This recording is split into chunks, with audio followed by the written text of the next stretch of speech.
So let me first introduce the first speaker, Ignacy Sawicki. Ignacy was born in Poland, and he got his PhD degree from the University of Chicago. He held a postdoctoral position in New York University, also Heidelberg University and Geneva University, right? And he's an expert on the theory of gravity with the aim of solving the problem of dark energy. The second speaker, Alex Vikman, was born in Soviet Union. He got his PhD degree from Ludwig Maximilian University in Munich. He held postdoctoral position also at the New York University. Also, he was in CERN and Ludwig Maximilian University in Munich. So maybe right now you want to ask, what the hell, what these two gentlemen are doing here? So the story behind this is quite interesting. So these two gentlemen won funding of European Union to set up a new institute in Prague. This research group called CEICO, which stands for Central European Institute for Cosmology and Fundamental Physics, right? And so CEICO right now is a group of around 20 people of theoretical physicists working on, of course, cosmology and fundamental physics like string theory, theory of gravity, and so on. So, and thanks very much to Josef for the invitation and the opportunity to speak. So I was going to ask one question before. So how many of you studied physics or anything related to that?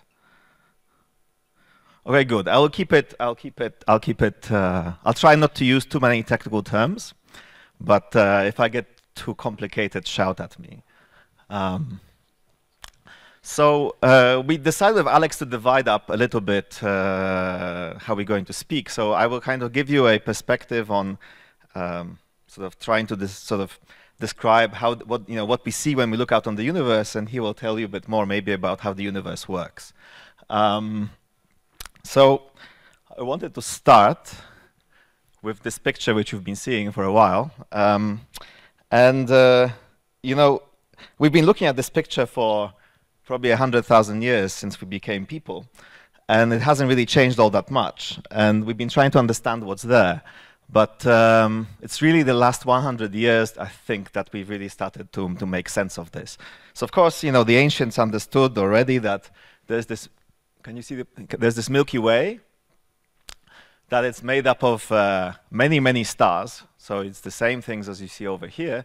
And somehow these stars are some distance away, further than planets and things like that, which seem to be moving around on the sky.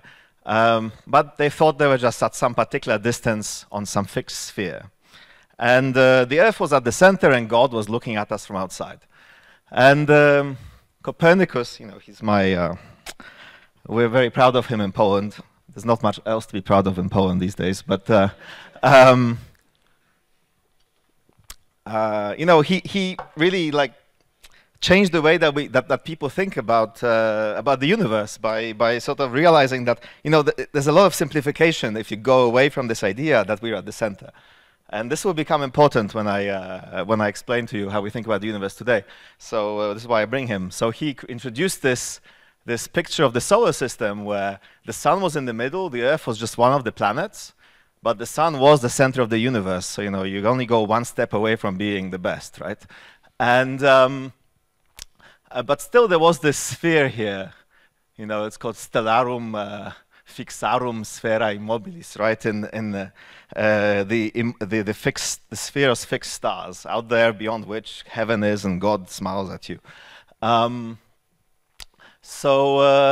You know, and it's really destroying this idea that cosmology sort of has achieved in the last 100 years, I would say.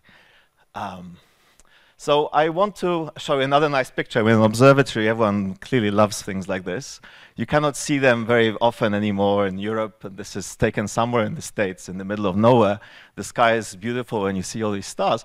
And people understood that, you know, most of the things in the sky are just dots, so they're stars. They understood that there's about 100,000 light years worth of these stars. So this sphere is not really infinitely thin, but there's some thickness to it. There's a radius of about 100,000 light years where the stars exist.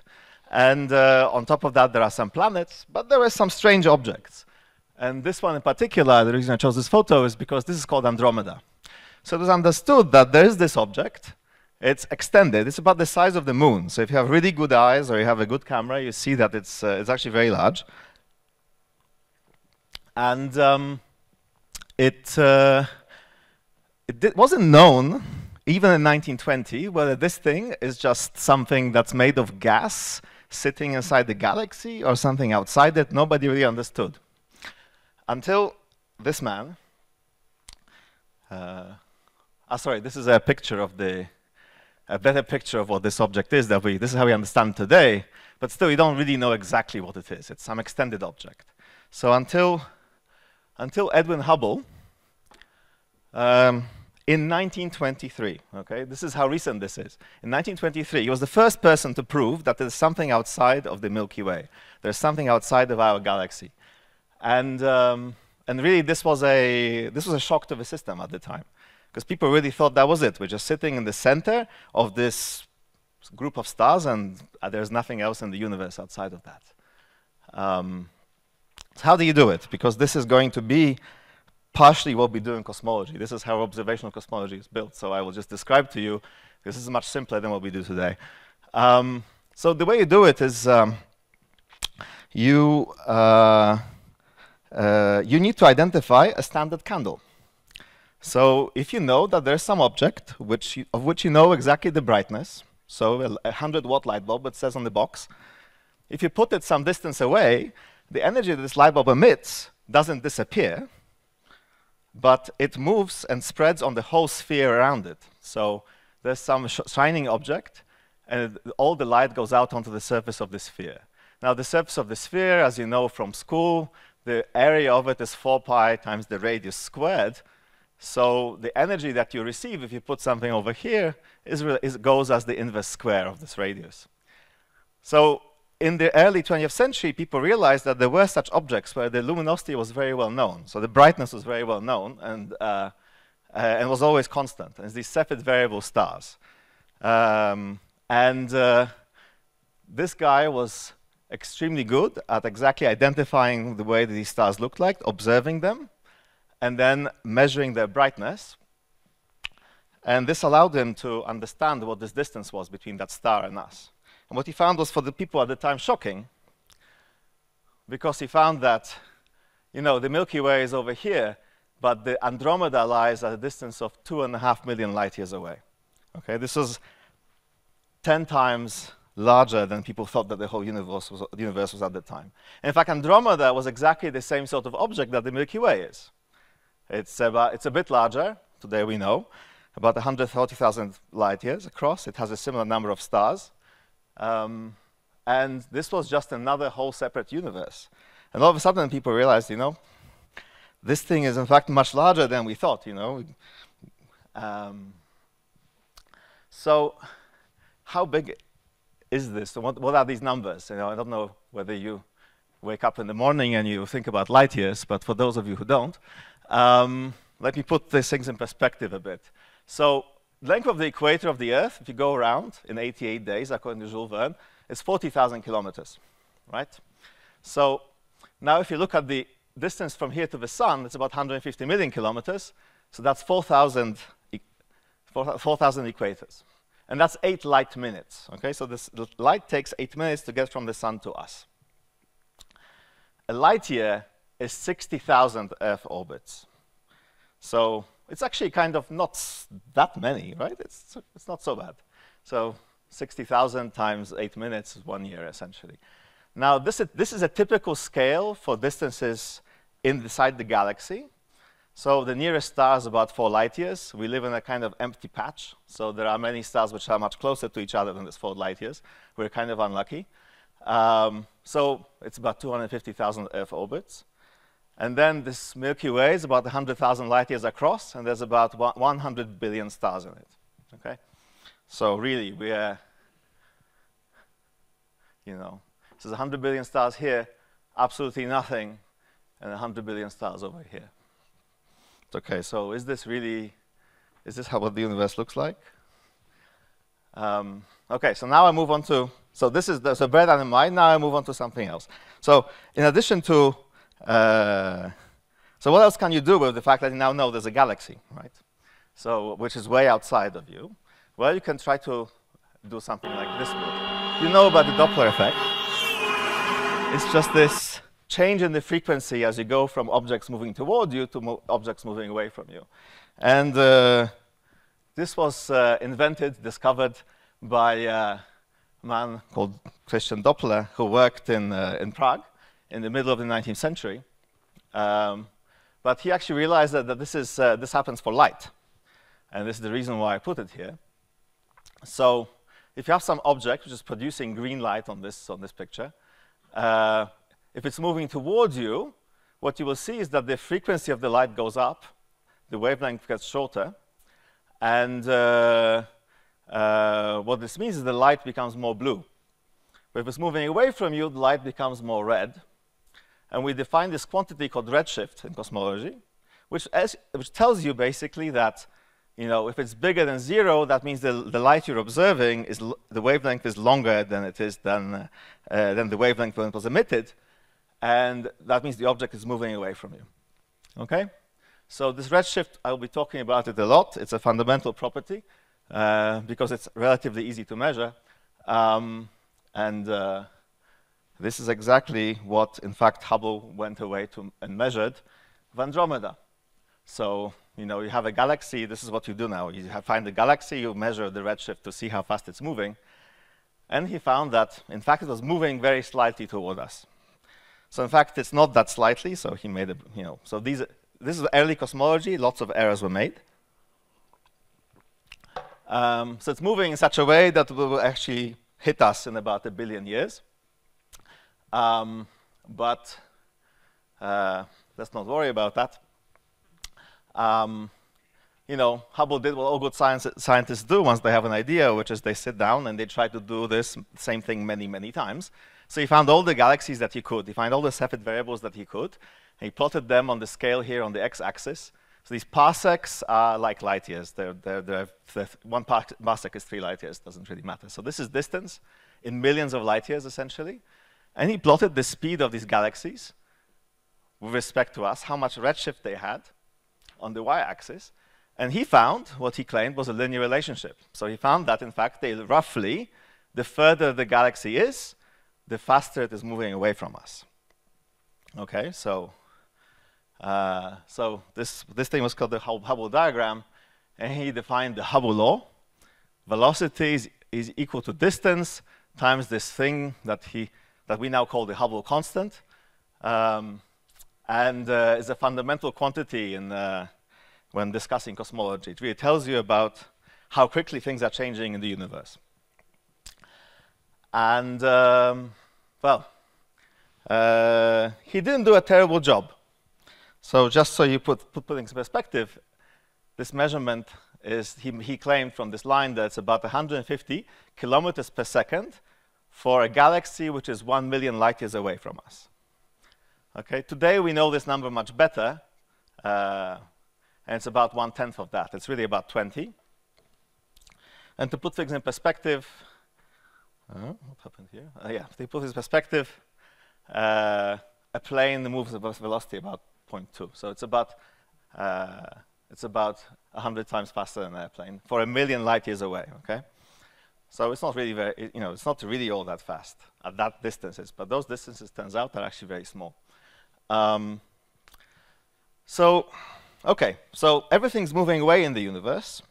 So does this mean that we're actually at the center of the universe? Because if everything's receding from us, well, does this mean that this is where it all started? So I will try to convince you that that's not the case. But before I do that, I will there's another thing I want to tell you. And sort of, when scientists work, they don't really work in the sense of doing something just because they can. They usually do something because there's a reason.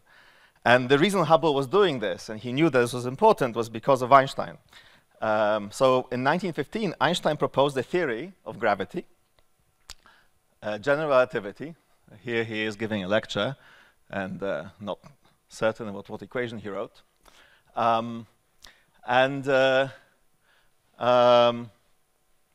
This was a theory where he proposed that space and time are actually somehow not static, as they used to be, but they are dynamical quantities. So they change in response to what you put inside them. So you put some matter, you put galaxies, planets, stars, and somehow the space-time will react and will do something because they're there. So this was sort of kind of revolutionary idea, and allowed for the first time people to actually start discussing about really what the universe is doing as a whole, as opposed to just discussing, oh, there's a galaxy over here, there's a galaxy over there, it's moving away, or it's coming toward you, or something like that.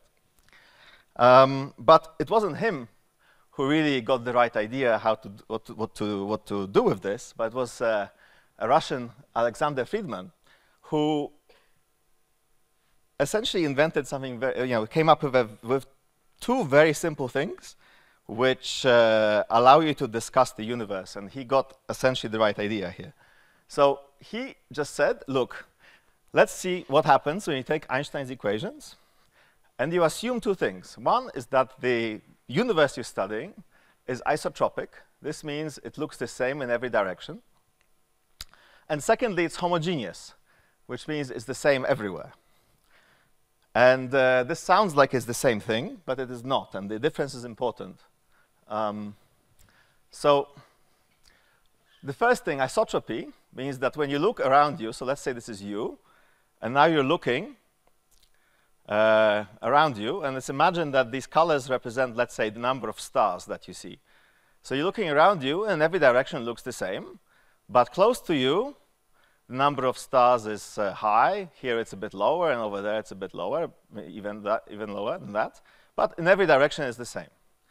But you see, for this person over here, it's no longer true that the universe is isotropic, because over here there's lots of stars, and over here there are very few. So looking over here, there's a difference than if you look over there. Okay? So in addition to this isotropy, this is a completely separate property that you require that the universe be the same for both of these people, both of these, observers, and you have a universe that really is homogeneous and isotropic. It's possible to also have not isotropic but homogeneous, but let's not worry about that. So this is very simple. It really says, look, we're not special. The universe is just the same everywhere in every direction, and it leads to a very, very sharp prediction for what is going on. So let's imagine this is the universe. I'm sorry, I don't really have a very high budget for graphics. So this is the universe, but I'm not thinking of this as a sphere and where this is the galaxy in the middle. I'm thinking this is the surface of a balloon, okay? So this is why I put the balloon over here. So these galaxies are sitting on the surface of this balloon. Okay, and then let me characterize the size of this thing by something called the scale factor. I'm going to denote it A sometimes. And this really scale factor, you should think about this as the average separation of galaxies. That's probably a good way to think about it. So when it's big, galaxies are very far away. On average, when it's small, galaxies are close together. So turns out that what happens when you assume homogeneity isotropy, the way that Friedman did, that you naturally get that the universe is not static. You naturally get that the universe, in fact, is changing in size. Separation of galaxies increases, or separation of galaxies shrinks. So this was the universe before. This is the universe at some point after. It is now larger. And the very important thing is, look, a galaxy that is sort of relatively close by, A and B, well, they've separated with some, they're now, let's say, twice the distance. But A and C were further away, and A and C are now much, much further away than A and B. So let's say this was 2 times, and now this is at 4 times the distance if the universe has increased by a factor of 2. So just by assuming these two properties, homogeneity and isotropy, you recover what Hubble saw in his data.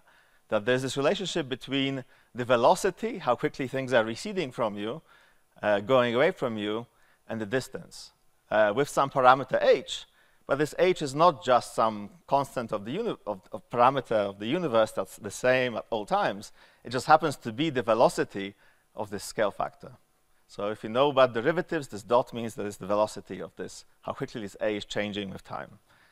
Okay? So, you know, it's a very simple idea, and you know, immediately you get this property. And this was partially the reason why Hubble was looking at this. Vice versa, if you go back in time, things, you know, the universe is smaller, and therefore things are on top of each other more. They're closer together. And if you take this, you know, if you take this back a significant amount of time, you kind of get a universe that is very different. So another thing that you get is the universe really is changing in its nature between the past and the present. And this is an important difference to the way that people were thinking about cosmology before, about the static universe that's never changing. One other thing I want to say is that in this universe, and again, it's a property of the Friedmann universe, that you see, when you look at a galaxy at some distance, the galaxy at this distance is going to, firstly, the further away it is, the larger, the faster the velocity, the quicker it's receding away from you. And what that means is that the frequency of the light you will get from it is going to be lower, and therefore the redshift will be higher. So there is this relationship between redshift of objects that you're seeing and how old the light from them is. And the reason for it is that, you know, it just takes, say, twice the amount of time for the light to get from here to here than it does from here to here. So when you're observing over here, let's say you're seeing this galaxy as it was 1 billion years ago, but you're seeing this galaxy as it was 2 billion years ago. So there is this thing in cosmology where it's hard to measure time, but this variable redshift is very much something that behaves like time, and we use it because it's very easy to measure it. So higher redshift means that something has more, light took more time to travel, and it means it's older. Okay, so remember that. Okay, so I told you this, so Friedmann explained that the universe expands, and this is why you see this Hubble law, but he requires homogeneity. And you know, the question is it the universe really homogeneous? And you know, are we really not living in a place that's special? And you know, there were various other successes of this model, but proving that, you know, we're living in a place that's homogeneous took until, you know, really the 1990s and the early 2000s. It's only at that point that astronomy and telescopes became powerful enough for us to see enough of the universe to really show that it's the same everywhere. Because when you look, it clearly isn't. You know, it's just us, and then there's nothing, and then there's another galaxy, and really, you know, how is this homogeneous? What this object is, it's a telescope. It's a very strange telescope. It's called the Sloan Digital Sky Survey. It's a telescope in the US. It has finished running now, but it sort of operated for 10 years between 2005 and 2015 or so. And it's very special. Now, what it does, it has a very wide field of view, so it sees a large part of the sky at the same time. And then it measures very precisely by using prisms the light from each galaxy separately. So it can measure exactly what the redshift of the galaxy, of the particular galaxy is. So it doesn't just take a photo, it really measures very precisely this. By looking at the frequency of the light, it can measure the redshift of this galaxy. So this telescope has produced maps that look like this. So what is this? So we're in the middle, and outgoing on this axis is redshift, really. But you convert it to, like I said, time, so sort of billions of years of light travel time. And notice this says billion here. So remember that the Andromeda was 1 million light years away. You know, it's the closest big galaxy to us. This is 1,000 times the distance from to Andromeda, and 1.5 times that, and so on. And you can see the redshifts only begin to get significant when you get to this sort of distances. So today, actually, honestly, today in cosmology, this is still considered to be very close by. But this was really, this instrument was really the time when we got enough data for the first time to say that the universe looks more or less the same everywhere. So on these cutouts, it's a map of what they found. So it's a position of the star, of the galaxy, sorry, plotted at the redshift at which it sits. So it's a map of where all the galaxies are. So it's actually, this telescope can only look in certain parts of the sky because some part of the sky is covered because our galaxy doesn't let light through. There's too many stars, so they just, so this is really, our galaxy plane is sort of in this direction, so you cannot take very good data. So it's looking north and south after the galaxy. But each of these dots is a galaxy, you see? So, so roughly, it sort of looks more or less over here like it does over here. And this is just me telling you this, but if you do a statistical analysis on how likely you're likely to find galaxies in the various places here, you'll find out that, in fact, provided you're going to scales larger than about 100 million light years, so about 100 times larger than the closest galaxy, the universe looks the same everywhere. You may disagree with me over here, by the way, because it seems like it falls off and drops out far away. But that's purely an effect of the fact this telescope cannot see that far because the objects get very faint.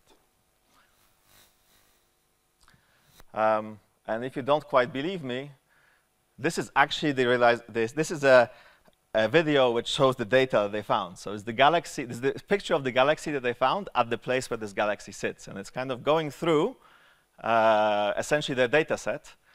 And you can see that it's just, there are lots of galaxies. That's the first thing to notice. Lots and lots and lots of galaxies. And all of them are as big as the Milky Way, and they're all kind of more or less distributed. Apart from maybe small scales, they're distributed evenly and homogeneously. Okay, so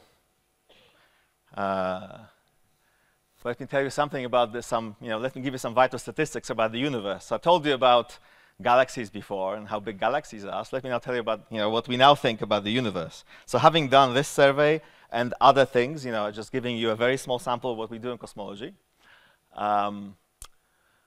we've now measured the age of the universe. We know how long it's taken since its beginning in this Friedman-like model. And it's 13.7 billion years. So the universe is about 3 times older than the Earth, which, so how about how big is the universe? So firstly, we don't actually know if the universe is finite. The universe in principle might be infinite, but there's a problem, which is that since it's only been around for a limited amount of time, there's only so much time that light has had to travel from various parts of the universe to us. So there's a maximum size that we can see. And this maximum size is a bit more than what you would think of naively of being the distance. So it's across about 90 billion light years. So if you want this in meters, it's about 10 to the power 24, or if you want 10 to the power 13 of the distance between the Earth and the Sun. So again, to sort of imagine something, imagine you make the orbit of the Earth around the Sun an atom. An atom's about 10 to the minus 10 meters. Then the universe is still the size of a kilometer. That's sort of so you have a sort of scale in your head for how large this thing is. Number of galaxies that we estimate should be there in the visible universe from what we've seen already. We haven't mapped everything yet. It's about 10 to the 13. And if you think that's all, maybe okay, but we still can be a bit special because, it's 1 in 10 to 13 doesn't sound like so bad. It's basically more or less the same as the number of cells in the human body. Okay, so if you think there's a particular cell that you like sitting somewhere on the tip of your finger, that's about as special as the Milky Way is for the universe. And multiply that by a number of stars in each of these galaxies, and now I've seen somewhere, and I don't know, I don't trust that number, but because I don't know how they got it. But people are claiming that this larger number of grains of sand, there are more stars than grains of sand on the Earth, right? It's really, that's how common all of this is. So it looks like the universe is full of stuff, actually, right? There's like billions and billions of stars. But how much is there on average? And this is the shocking thing. The universe is really, really, really completely empty. So the average density of the universe is this much, which is about 6 protons per cubic meter. Okay. So water is about 1 gram per cubic centimeter. So really, the universe consists of places where there's lots of things, rocks, Earth, some stars, and then basically absolute nothingness in between. So let's do some physics a little bit. So I've been talking about, I haven't used any equations yet, really. So let me shock you a little bit.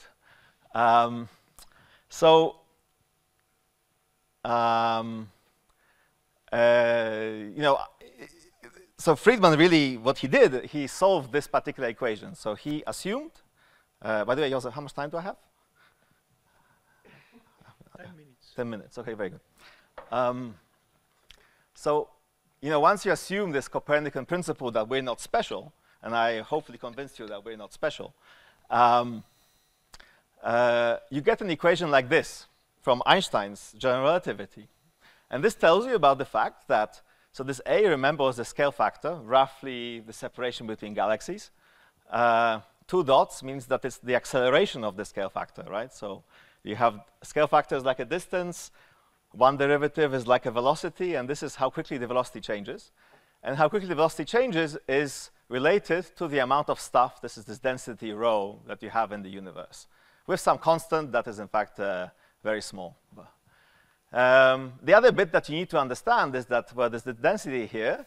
Well, what you need to understand is that, what is this density? This density is like the amount of number of atoms in the universe, number of stars, something like that, divided by the volume. So if you multiply the density by the volume, this thing should be constant. Okay, you basically have these 2 things, and you more or less understand, more or less what there is to understand about, the Friedman universe. Actually, it's and you get some things that look like that. So here is time, here it's late times, here is the early times, and this is the scale factor, the average distance between galaxies. And what we know is what Hubble measured, that the velocity of this is some number that he's measured. It's this Hubble constant. So all these lines here, the gradients, they must be parallel to each other, because this is what we know when we've measured. So given that's the case, you then have different solutions depending on how much matter there is. The more matter there is, the larger the acceleration, and the more the universe will slow down. So this is a positive number, this is a minus sign, so the acceleration is negative, so the universe slows down. So if you have a universe has lots of matter in it, it will then, it's what's called closed, it will eventually collapse back onto itself. If you have a universe that doesn't have anything in it or has very little, it will just keep on expanding, ever so slowly in the future, more and more slowly, but will just keep on expanding forever. It's like throwing a rock in the sky. If you throw it fast enough, it will never come back, right, in principle. You just have to throw it at 12 kilometers a second. And then there's a line here, this accelerating solution. I will get back to that because it's different from these. And it's really where we are, actually, turns out, rather surprisingly. So really what we want to do in cosmology is more than just say, oh, there's Hubble law. We want to understand where we are on these lines, right? This is kind of what we're trying to understand. How was the universe developing as a function of time? I told you time is redshift. So here you just measure redshift of something, and this will give you some idea of where on this time axis it is. But okay, you also want to measure the distance. So how do you measure distance?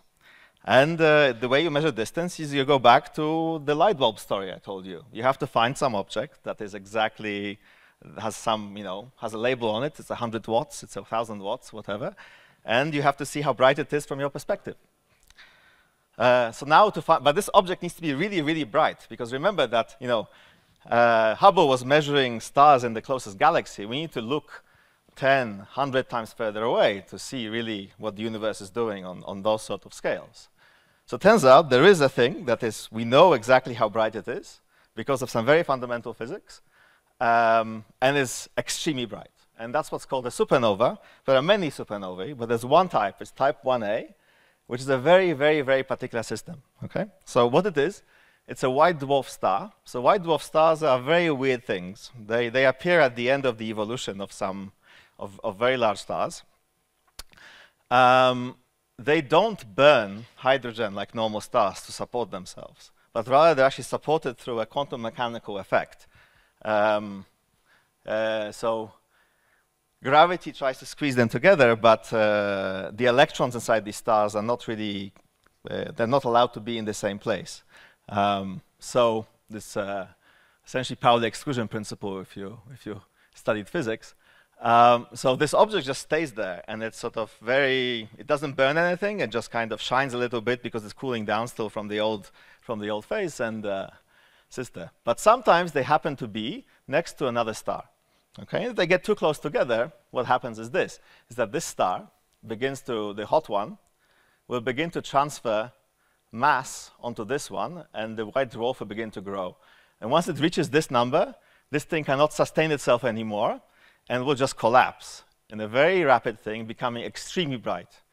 And it becomes so bright, it is as bright as a whole galaxy for a few days. And you know, this is really what we're now looking for. So you see, this is a picture of a galaxy. And people scan galaxies, you know, telescopes now scanning galaxies over and over again every few days. And sometimes a blob will appear, which is this very bright star. So this is a galaxy very far away, and you can see this thing is as bright as anything else inside this galaxy. So you know what the redshift is, because I told you how to measure it. And now you know, by measuring the brightness of this, how far away this galaxy is. You know the distance. So now we can do this plot. And doing this plot gets you a Nobel Prize. So here you're plotting redshift. So this is us. This is going back into the past, further and further and further away. Here, it's a logarithm of the distance. So the further you are here, the distances are larger over here than they are over here. So what you expected from these Friedman models, remember, which are just the universe filled with galaxies, you're expecting them to be somewhere here. I said, oh, if there's lots of matter, you'll be over here on these closed universes. There's not so much matter, you'll be here on these open universes. But turns out that all of them do not fit what the data are. So the data are these dots. So every time there's a new supernova, people analyze it, people add it to the data set. We have this data set of these supernovae. There's now about 700 or 800 of them. They're averaged, and there are the error bars here. That's what these bars are up and down. So there's some uncertainty in really where they are. But you can see that all of them lie really above this line.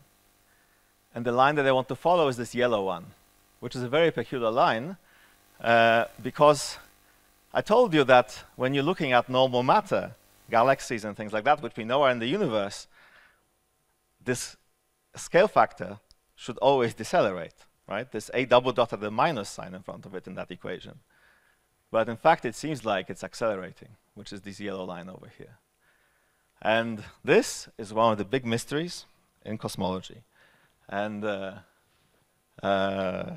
crazy thing is that it seems that matter, things that make up galaxies, make up about 30% of the universe. And what we now call dark energy, this thing that makes the universe accelerate, makes up about 70%. So in fact, today is the majority of the universe. And we don't really have a very good idea of what it is. So these guys got the Nobel Prize for discovering this acceleration. So this thing is like established beyond reasonable doubt, is that the universe is accelerating. Somehow,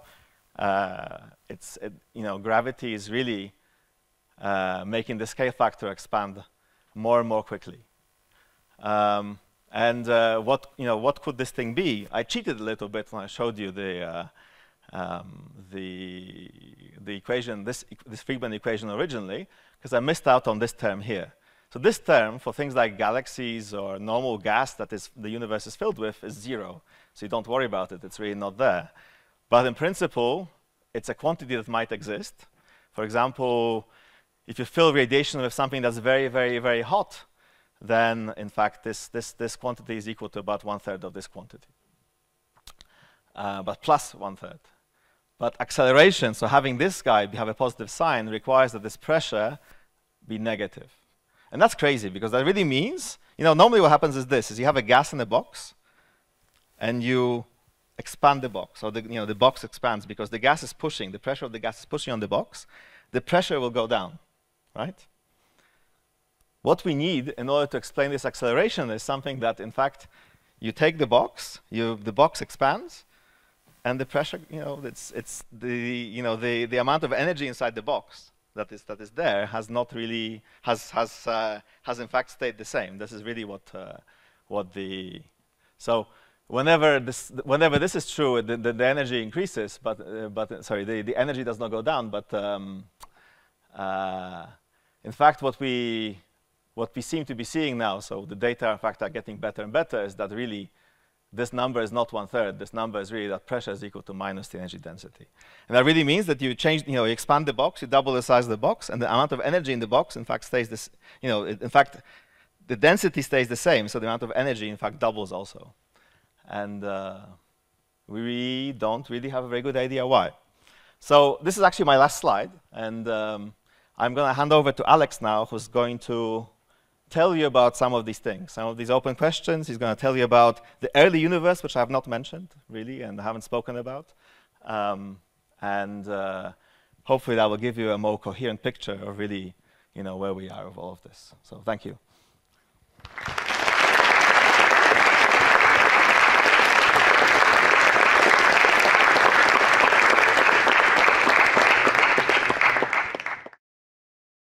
Okay, guys.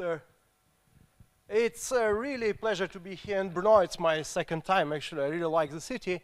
So thanks a lot to Joseph for organizing this very nice series of lectures.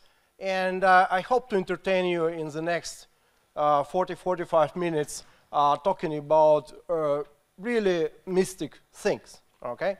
So basically, I will try to convince you that we all come from nothing, but nothing in the quantum sense.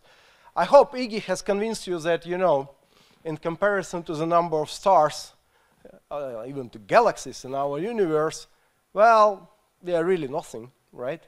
Clearly, we are nothing in comparison to our galaxy. But what I will really tell you is that in accordance to our modern view supported by proper calculations and observational data, it seems that we really came from nothing. And I will explain to you what nothing means as well. Okay, first, in order to talk about nothing, I need to tell you about something, right? So the first thing is a kind of nice and very, very, very, very deep thing, okay? Which was invented by this gentleman, who is Max Planck. And he invented really, really great thing, because he invented really great help for us, for lazy people, so that we don't need to write our ugly formulas with a lot of fundamental constants. And now I will explain you what does he do. So, namely, there are three fundamental pillars of our knowledge in physics, in fundamental physics, I mean. One of them is the speed of light, right, which is clearly related to relativity. And you see, it is important because it is not only dimension-full fundamental constant, but clearly the speed of light defines causality, it defines how can we really transfer information. It is something fundamental there. Well, clearly it is related, well, to everything what we are talking here about. The next pillar, it's less obvious from what Ignacy was saying, but actually it will be very important for what I'm going to tell you. And it is another constant, this h bars, this fundamental quantum, okay? And this was also introduced by Max Planck, and by the way, by completely weird reasons.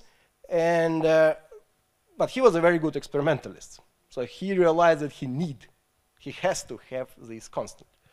And this constant is also dimensionful, and it is also related to quantum mechanics and quantum nature of everything what we have. And the third pillar is less obvious, and it turned out to be Newton's constant, And clearly it stands for gravity. And of course, we cannot talk about the universe or cosmology without gravity. Great. Now, who from you could recall the values of these three constants from your school, high school? Honestly speaking, I was tortured in high school and I could not recall them. So therefore, probably the same was the case with Max Planck. That's why he suggested to introduce better units. Okay? So basically what you can do, taking this C, H bar, and G Newton, you can introduce the following thing. You can introduce some mass unit. So it's a unit of mass. Okay? Which is given by some combination. Okay? If you want, you can play it even yourself to get the right dimensions for mass. And it is just surprisingly some 2 multiplied with 10 minus 5 grams. Then high-energy physicists, they like to use these electron volts, and you will see a bit later what exactly it is. But in order to understand why this really tiny 10 minus 5 grams, right, is nothing, why is it considered to be a huge thing for particle physics? Because 10 power 19 GeV corresponds to actually 10 power 19 masses of the proton. Okay? Just to make proper reference frame, current energies proved by LHC, the biggest accelerator on Earth, is around 10 power 3 GeV. Okay? So basically here we are missing 16 orders of magnitude. Okay, so now we created something what corresponds to the unit of mass. The next thing, we can create the unit of length. And this length is kind of small because it's 10 minus 33 centimeters.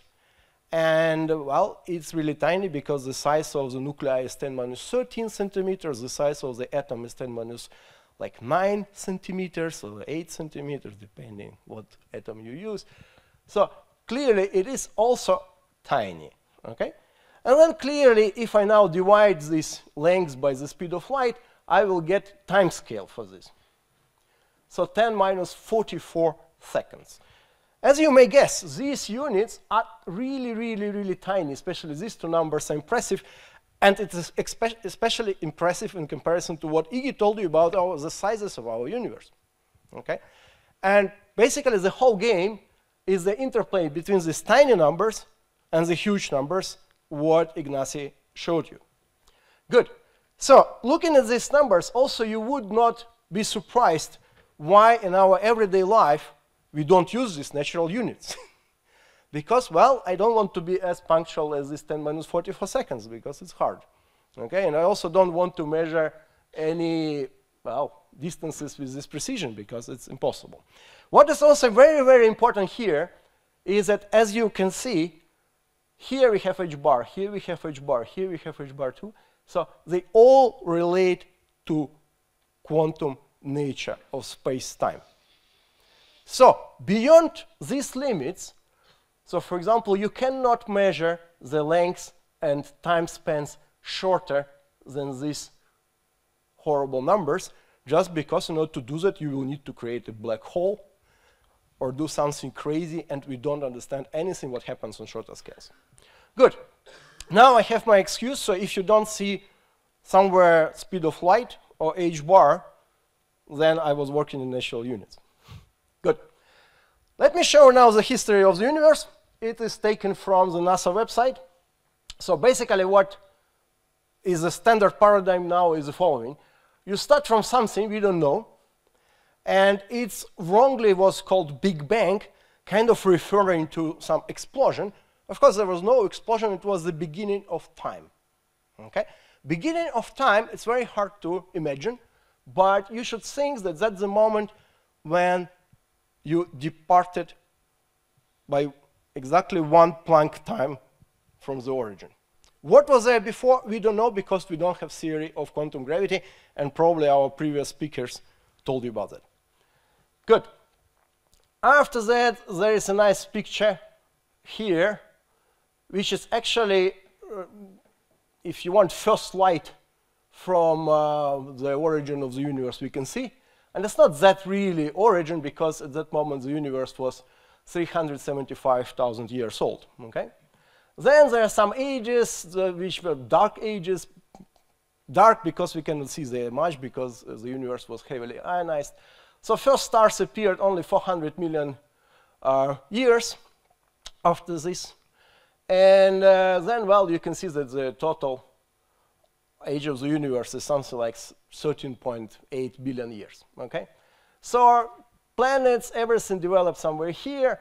And here is a nice picture of the satellite which these guys were promoting, okay? So you can think that we are the guys who are instead of the satellite. Okay, good.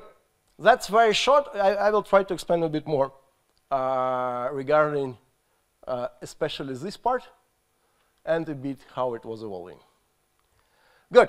Now I'm coming back to what Ignacy told you already. So if the universe expands, okay, clearly from our everyday experience, if something expands, it cools down, okay? So now, well, it's the same thing happens here because as Ignacy told you, if we have the radius between two galaxies, so the distance between two galaxies, it grows proportionally. I hope you understand. This symbol means that it's proportional to something, okay? So there is some constant, if you want, and it grows proportional to the scale factor. So that's very important to understand this A of t. And then the point is, then for us, if we are sitting in this nice galaxy, by the way, these are real images of galaxies. So if you're sitting in this nice galaxy, then with respect to us, this galaxy moves away exactly by this Hubble law. And then imagine if we try to understand, like basically if somebody emits here light, or something better to say, that's a short light pulse. It propagates, but the space stretches, okay? So what will happen? Well, clearly the lengths, the wavelengths, the wavelengths of this pulse will also stretch. And it will stretch also proportional to the same scale factor. Okay, very good. So now, by stretching the wavelengths, we move the wave of light, for example, from, if you want, blue spectrum to red. Like our everyday experience, right? If you have something with some hot metal which is red, it's less cold than hot metal which is already blue. That's really horribly hot, right? Good. So basically everything what is in the universe, if it is light or some particles, they all cool down just because of the stretching of space. Good. And because of the stretching, basically the temperature is just proportional to the wavelengths, well, inverse wavelengths. And it's clear that that's what we call redshift. So T redshift is inverse power of the scale factor. Very good. So now, judging by that, if everything cools down, then if I look back in time, then everything will be hotter, hotter, hotter, hotter, hotter, hotter, without any limits, right? Okay, let's see what will happen. That's what was usually called hot Big Bang. Okay, it's actually not a very nice name, and it was actually introduced by a guy who didn't like the whole idea of modern cosmology. So you can believe to me that in this stage, the scale factor just grows with the square root of t, and this Hubble constant, which is, of course, a misnorm, it's not constant, it depends on time as 1 divided by t. Okay, and now there is a very good equation for you.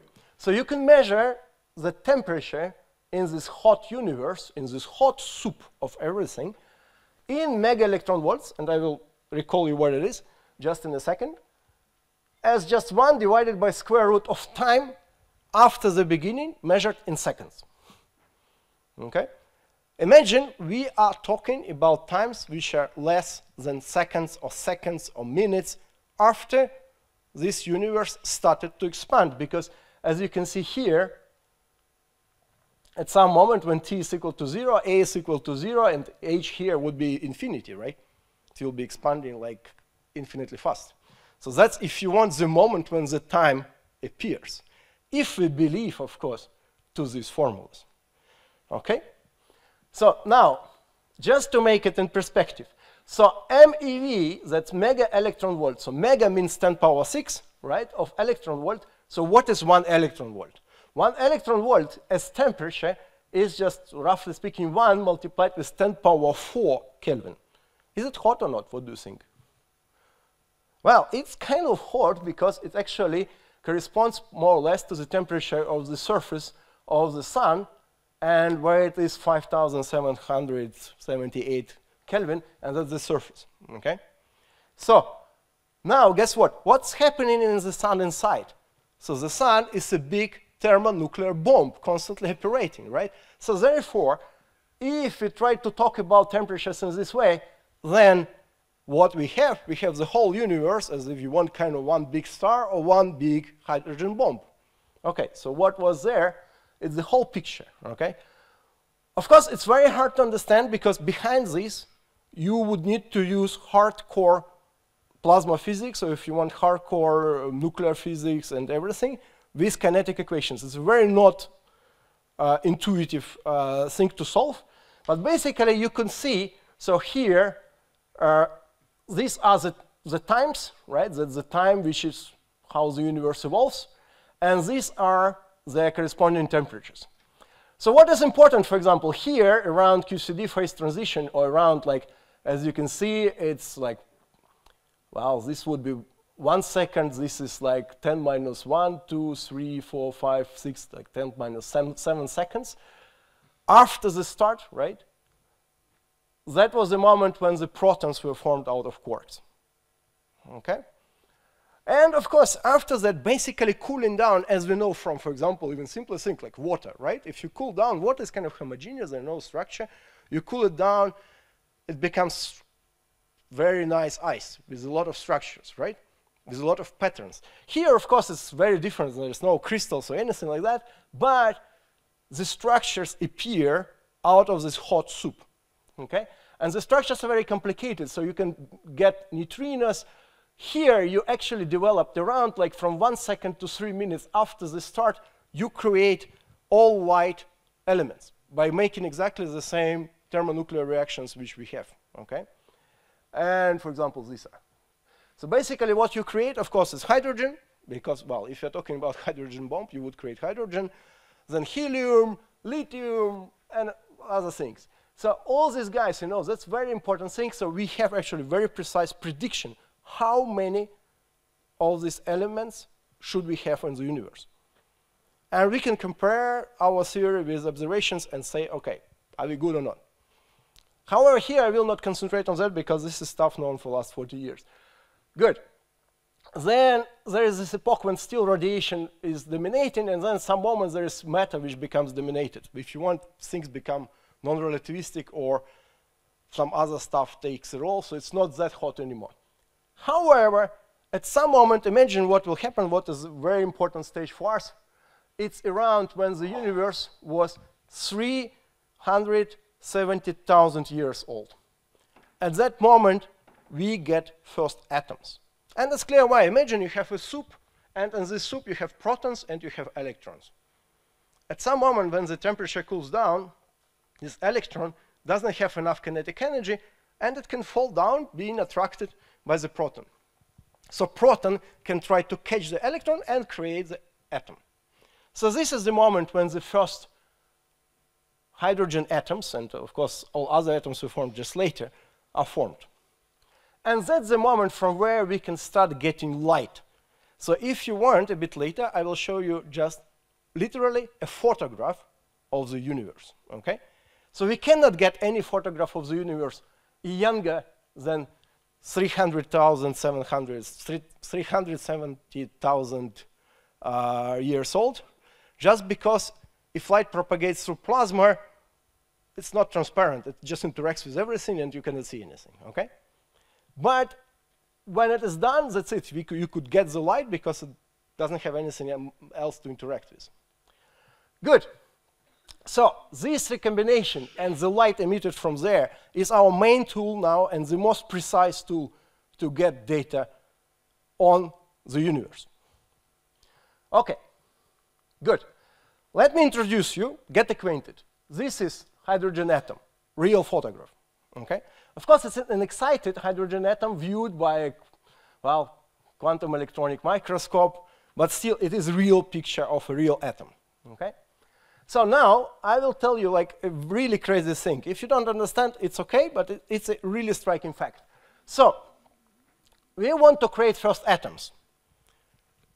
Well, the simplest atom has proton, and then there are all these levels, right? If you could recall from chemistry or whatever, where you could put the electron. Of course, normal atoms have the electron on the lowest level possible. So now the question is, can really a proton catch the electron and put it on this lowest level? In reality, no, because when the electron will fall down on this lowest level, which is called sometimes 1s, that's just some notation. On this lowest level, the electron getting there will emit photons which are very highly energetic. And they have exactly the same energy, and they will destroy the neighbor atom. Okay? So therefore, this process doesn't make any use for us to create atoms. Then you can think, okay, there is the next level. We could put the electron on the next level, which has smaller energy. And the next level is called either 2s or 2p. Okay? And there, of course, then it becomes a bit more technical. So if you want, so this is how the wave function for 2p state looks like. And then if you want after that to do transition, you should go from 2p to 2s and emit one photon. So this is basically, actually I think it is a mistake because it's 1s, what it should be there. Yeah, I think I have a typo because here it's written properly. So what is interesting, so this is very easy to do because clearly, for example, here we don't see excited hydrogen atoms, right? So it's very easy to do. And in fact, the transition from here to here happens 10⁸ times per second. Okay? So if you try to prepare these atoms in this excited state, then they will all decay very, very, very quickly. Okay?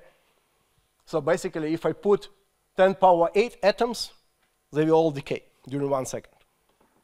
So now there is another interesting thing. There is another possibility, namely, you could get another state which is called 2s, right?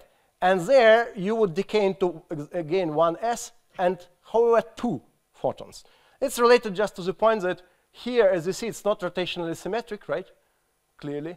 And, well, for example, regarding this axis. So therefore, here, basically, the spin is 1, whereas here, the spin is 0. So photon has spin, actually, well, if you want helicity 1, so therefore, in order to get it, I would need to take 2 photons.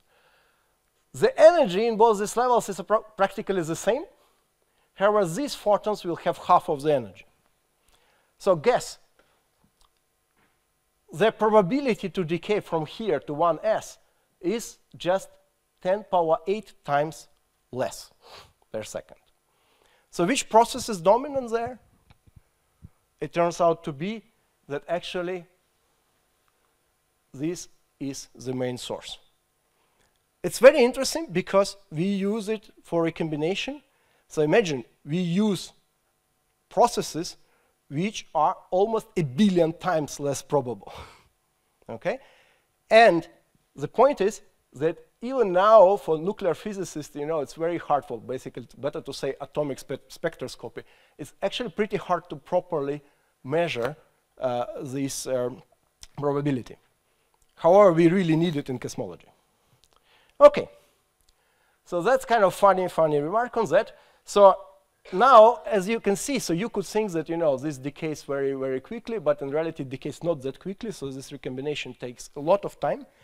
And another interesting thing, it's almost clear why it is the case. Because when this thing decays into 2 photons, it's very hard to bring 2 photons back. Okay? So because you would need to put 3 bodies in the same place. Whereas here, I would need to put 2 bodies in one place. 2 bodies is easier than 3, okay? Just by coincidences. Very good. By the way, there are serious books in cosmology where it's explained wrongly. I mean, proper textbook for cosmologists and physicists. Very good. So now, you see this thing will emit light. So when you create first atoms, you get light from this process. Was this light detected? Indeed. Indeed, it was detected by these 2 gentlemen, Arno Penzias and Robert Wilson, in 1964. Of course, they later got a Nobel Prize for that. And they saw this light using this horrible device, which was 6-meter long antenna. And now guess what?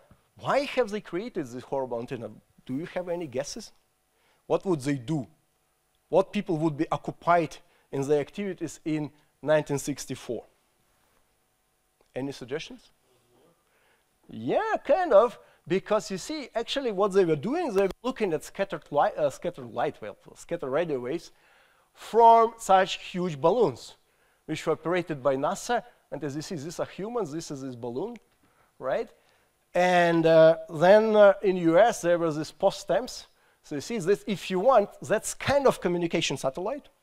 It's just a balloon which flies very, very, very high in the atmosphere, and then it can basically work as a mirror for your radio waves. And you see, this is how it was supposed to look like. But now you can read declassified information. So this project was called ECHO, and this ECHO satellite program also provided the astronomical reference points required to accurately locate Moscow. This improved accuracy was sought by the US military for the purpose of targeting intercontinental ballistic missiles. You see? Very good. So you see, in many cases, you look for something, but you find something else, and clearly nobody cares now about these balloons, whereas to see the light, the first light from the universe, is very important. Very good. Now, what was a real huge breakthrough was this nice satellite, which was prepared by NASA to really measure this radiation. And it turned out to be that our universe, well, you could say that our universe is dark. Yes, it is an ideal black body. In reality, this radiation from the first light has the shape which is exactly the black body radiation, which is, however, very, very, very cold. So it has the temperature 2.726, basically 2.7, less than 3 Kelvin, okay? Just to make it in perspective, 0 Kelvin is minus 273 Celsius, so it's damn cold, okay? So it's really, really cold. But it implies, as Ignacy told us, our universe is kind of empty. In reality, not only that we have 6 protons there per cubic meter, we also have 411 photons of this primordial radiation in 1 centimeter, okay? So this is the fact. In reality, one can, well, some people were claiming that one could see it on TV. In reality, you cannot see it on TV, but if you build antennas which are similar to Penzias and Wilson, you would see it. And the interesting story is actually they didn't know what they see there. There was strange noise, which would, of course, disturb them from their main activity. And there was another great scientist, Dicke, from Princeton, who was actually exactly dealing with this problem. And he explained to them what was it, the origin of this effect they were measuring. Okay, now let's go, forwards. The progress in this study of this first light is just tremendous. And you can see it, by your naked eye. Despite of the point that it's very hard, it's very hard to measure radiation which has temperature minus 273 Kelvin, right? It is possible.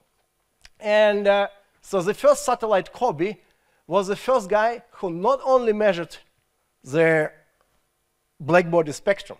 By the way, still these results were not improved, so they have the best results on the shape of this black body spectrum there. And these are results which were published in '92. But after that, there was WMAP, which was operating from 2003 to 2012. As you see here, already Kobe found small deviations in temperature if you look in different parts of the sky. Okay? So the light coming from this direction is a bit hotter than from this direction, and so on. And these dots are distributed in this kind of pattern, which is a real pattern. And as you can see, this effect is tiny. It's 10 minus 5 relative difference.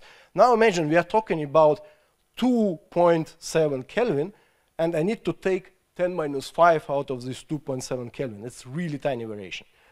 Okay, and then there was a European mission called Planck in 2013, and they got fantastic results in 2013. So this is another satellite, and you see the resolution was better, And, well, they, of course, could get better results, more detailed. By the way, this is a good example how you can use blurry glasses, or if you want magnifier, right, the kind of thing which we use. See here, it's very blurry. Here you see more structures, and here you see even more structures. Well, you can compare it on the whole sky. You know, they're like old maps of the, if you want, of Earth. These are more or less the same coordinates. And you can see, so this was the Kobe result. So Kobe not only discovered black body spectrum, but also the small deviations, but only on kind of large scales. You see the big spots. If you improve your vision, your sight, you see by far more structure there and more details. And if you are even better, then you see even more. Unfortunately here, by the way, as far as I remember, the blue dots correspond to colder places, or colder, if you want, directions on the sky, whereas the red points correspond to hotter points, okay, hotter directions on the sky. But of course, it's all a bit exaggerated in the sense that, you know, the effect is 10 minus 5, don't forget, okay? Very good. So now, welcome. This is the first photograph of the universe, okay? Literally, because it is done by light which arrives to us from first atoms. There is no way to get any light which was emitted before, because this light would die in the swamp of this original plasma, of the soup, okay? So, this is a result of this Planck collaboration. Again, this is a temperature, 2.73, roughly speaking. So the deviations, these small differences from point to point, are 10 minus 5. And this is the light which we get from this recombination. The interesting thing is that these fluctuations of light, obviously after that evolves in everything what we see as a structure on the sky. This tiny fluctuation later, when they become colder and colder, they evolve into different distribution of galaxies and so on. Clearly, we cannot describe this exactly just because there is no way, right? But we clearly can describe it as kind of statistical ensemble and provide you statistics on that. Okay, and that's what we're actually interested in, that's what we measure. Good. And that's actually, again, the picture from the Sloan Digital Sky Survey. You have seen this, telescope, which was showed to you by Ignacy before. So that's the result. So basically, what happens, we know we have exact equation how to move this into this. So we kind of understand that. Good. So now, another point is that actually, these fluctuations, they're caused by, if you want larger scales, so if you want larger than 1 degree here, right? Of course, it's not very large, 1 degree is not very big, right? But still. So this effect is actually caused by differences in Newtonian potential. So if you want your photons, right, they also gravitate, and they feel gravity. And depending what you have here, larger potential, smaller potential, you have differences in temperature. Okay? Very good. Of course, very important thing is that this happened when this radiation was not anymore the dominant energy contribution to your universe, because it was already after radiation matter equality. So it was cold enough. Good. Now let me show you some animation. It's kind of partially artist. It's not that high quality as you have seen before, but that would give you a bit of, you know, understanding on scales. That's what Ignacy was showing to us before. Just we go further away from it. You see, these are all tiny galaxies, and these are all these galaxies which we observe. Unfortunately, it's not completely homogeneous just because this telescope cannot look everywhere on the sky, so it has some particular, if you want, directions where it can work. So you see there are like empty spaces, but just because we cannot look there. And this gives you a bit of scale, right? Because first you go to things which you can measure, then like normal galaxies, then you can go to quasars and more complicated objects. And later, as Ignacy explained to you, if you go further in space, the things you see, they had longer time to arrive to you, right? So therefore, the things which you see, they were emitted at the time when the whole thing was by far younger. And basically, if you want, that's the comparison of scales where we see all the structure. And that's the surface from where this first light comes to us. Okay? So now, there is a small problem related to my first slide, namely related to these tiny, tiny numbers and to the size of our universe. So if you take the number which was provided to you by Ignacy, that our universe is huge, it's like this 10 power 20, I think, 8, but you will see it's not really important there, 10 power 28 centimeters wide, okay? And then you think all the scales, right, they are decreasing if we go down in the past. And then you can ask, okay, from what was the length scale of our universe when the universe just was born in this hot soup? And theoretically, you could use the same Planck time, because before Planck, you don't know what to do because there was no time, no space, you have no idea what to do.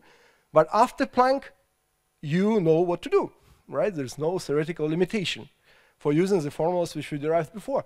And then you would realize that actually our whole universe appeared from 10 power 84 different domains which didn't have any time yet to talk to each other. Because think, if this is just Planck time, right, then the points which could talk, they are roughly separated by this distance, right? It will be in our natural units, if you want, Planck distance, right? But this thing has no chance to talk to this thing at that moment of time. So therefore, it sounds ridiculous that our universe is homogeneous and isotropic with this tremendous precision and these huge scales. Okay? So how to explain it that by originating from 10 power 84 of these small volumes, right, which didn't know anything about each other, how to explain that we see homogeneous and isotropic universe? Of course, you know, like mathematicians study these partial differential equations, which are Einstein equations, this horrible nonlinear system of equations, but no way you can get it in a natural way, okay? So, the problem is there, and you see, it's a problem again of a big number. Now it's a dimensionless number. All really important numbers don't have dimensions. Good. And the solution was proposed by this gentleman, Alan Guth, from MIT, and it's actually very interesting psychologically because he proposed a solution where he knew it doesn't work, okay? So he admitted that this solution would not work. But if you think, what do you need to do? You need to, basically, you cannot continue this evolution up to Planck time, and you need to put below a very rapid expansion so that you would get enough space for all these guys to talk with each other. And that's what he suggested, that actually, if the scale factor does not evolve as a square root of time, but it evolves really rapidly, like exponent, that would imply equation of state, exactly what Ignacy told us. So P is approximately minus epsilon. In that case, this would create enough time for these guys to talk with each other, okay? So that was his motivation. It's actually a very nicely written paper where he admits that this model doesn't work. And still he had courage to publish it, okay? But it turned out to be that this problem, okay, we don't know whether it's really important or not important. What this thing can do is more interesting, actually. Because this gentleman, together with another Russian professor who unfortunately passed away and I could not find his photograph, he was looking, being a PhD student, and whether it is possible to create galaxies out of tiny quantum fluctuations, okay? So he was interested together with Zeldovich and Ginzburg and all these big shots who were developing nuclear weapons before in Soviet Union, how to explain the origin of these tiny fluctuations. And you see they published these two papers on that in 81 and 82. And before that, there was another groundbreaking work by another Russian guy who was interested in the question what was the origin of the universe and whether there would be gravitational waves created in this origin of the universe. Okay? The interesting thing is that both these mechanisms are very similar in creating these structures from nothing. And that I will tell you a bit more what to do there, but I cannot miss another opportunity to tell you about another guy whom you probably would recognize, contrary to these two people. So by the way, this name is Vyacheslav Mukhanov, and this is Alexei Stravinsky. And there is another guy whom you definitely would recognize. That's Stephen Hawking. And when he was actually a bit younger, namely probably like this, he published this paper a bit later than this gentleman. And he published also the same story, how you can create all this tremendously complicated structure, including us, right? Just from nothing. Okay, let's now see what we can do. You know, like many of the things in physics, it's just oscillator, because, well, we are stupid, we cannot solve complicated equations, we solve simple equations. So imagine you have a spring and you have some weight, then it shakes, right? It oscillates. In normal circumstances, of course, I can always measure it completely precisely when there is an equilibrium, and that's what we call vacuum or lowest energy state. It just doesn't move. But this gentleman, Werner Heisenberg, told us that, that's impossible. Why it is impossible? Because the uncertainty relation introduced by him tells us that the uncertainty in the position of this mass multiplied with the uncertainty of the momentum, recall momentum is mass multiplied by velocity, okay? So that this product of uncertainties, you can think that this mass is 1, so then this is position, exactly where it is here, and this is the velocity, okay? So this product is always larger than this quantum introduced by Planck, okay? So that implies that if I try to measure this weight, even when it is in equilibrium, okay? So I sucked all possible energy out of there. I put it completely cold and everything. Still, I will constantly see some different values of this position and different velocities, okay? Well, you can, if you want, you can calculate what it is, but I don't know how advanced are you. It's very simple estimation, okay? Basically, you say the following thing, that this thing oscillates with the frequency omega. So therefore, you know, if I want to estimate my velocity, I divide my position by time. What's my characteristic time? Well, this inverse frequency. So then I plug it in, this estimation back, and actually I will get an exact correct result. And as you see, it depends non-analytically on my Planck constant, on Planck quantum. And moreover, what is really crucial for the later, this thing doesn't have zero energy anymore, okay? It doesn't have I mean zero, of course, after subtracting everything what was constant there. But actually it has an energy which is purely quantum, which was not there for classical system, and which is just h omega divided by 2. You can think about it in the following way. If by doing all measurements with this guy, you constantly get some velocity and some different position from equilibrium, well, you would guess by now, if you don't know quantum mechanics, you would say that if these positions and velocities are different from 0, then there is some energy. And that's exactly what you are getting, okay? And this is called vacuum energy. So it is unavoidable, and moreover, that's really crucial because we know that we exist only because of this relation, because otherwise the atoms cannot exist, okay? Because of course the electron wants to go to the proton, and classically there is no thing which would prevent him from doing that, but quantum mechanics, exactly this relation, does not let him do it, because otherwise the position would be completely certain, right? Because it would be on the proton. Very good. So now another thing which is a bit probably more technical, but all the things regarding measuring and creating this structure from quantum fluctuations, you would think, okay, it's all kind of continuum, right? So therefore, what we need to measure a field.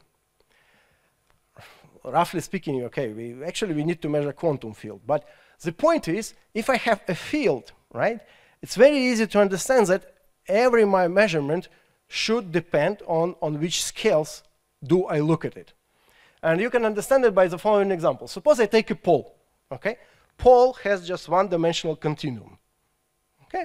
And it looks in my glasses like normal pole. However, if I use a magnifier, I will see a complicated structure. And the stronger magnifier I use, the more of the structure I will see, okay? So therefore, if I have any device, I can adjust my magnification and can constantly see new structure.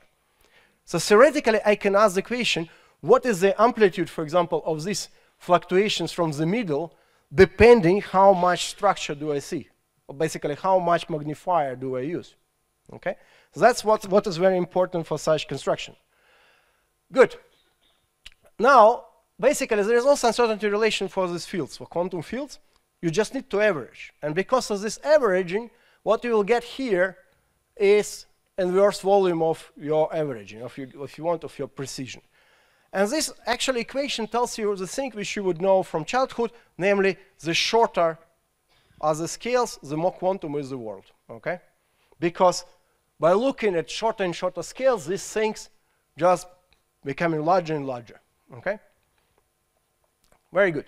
So vacuum means minimal possible fluctuations. You can do the same trick, right? If you want to find here derivative, just divide by the scale, because there's nothing else. And then, true-la-la, what you will get is actually a very nice estimation. What are the quantum fluctuations in vacuum? And they depend on scale, like inverse scale. So from very short scales, these fluctuations are very big, right? On very large scales, they just go down like 1 over L. Of course, important here is the presence of this factor, and clearly on all normal scales, these fluctuations are completely negligible, completely tiny. So for this, for example, light, it's nothing. Okay? And what is the main claim of all these previous gentlemen is that all the structure appears because of this effect. Okay? If you want, appears because of this uncertainty relation. Okay, how to do it?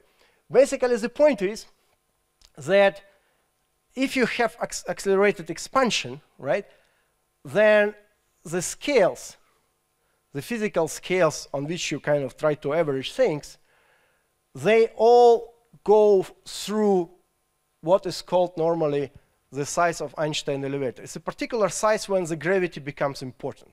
Okay, this is particular wavelengths, because this thing in this process is approximately constant, as you can see. So here is the scale factor, whereas the length scale should grow proportional to the scale factor.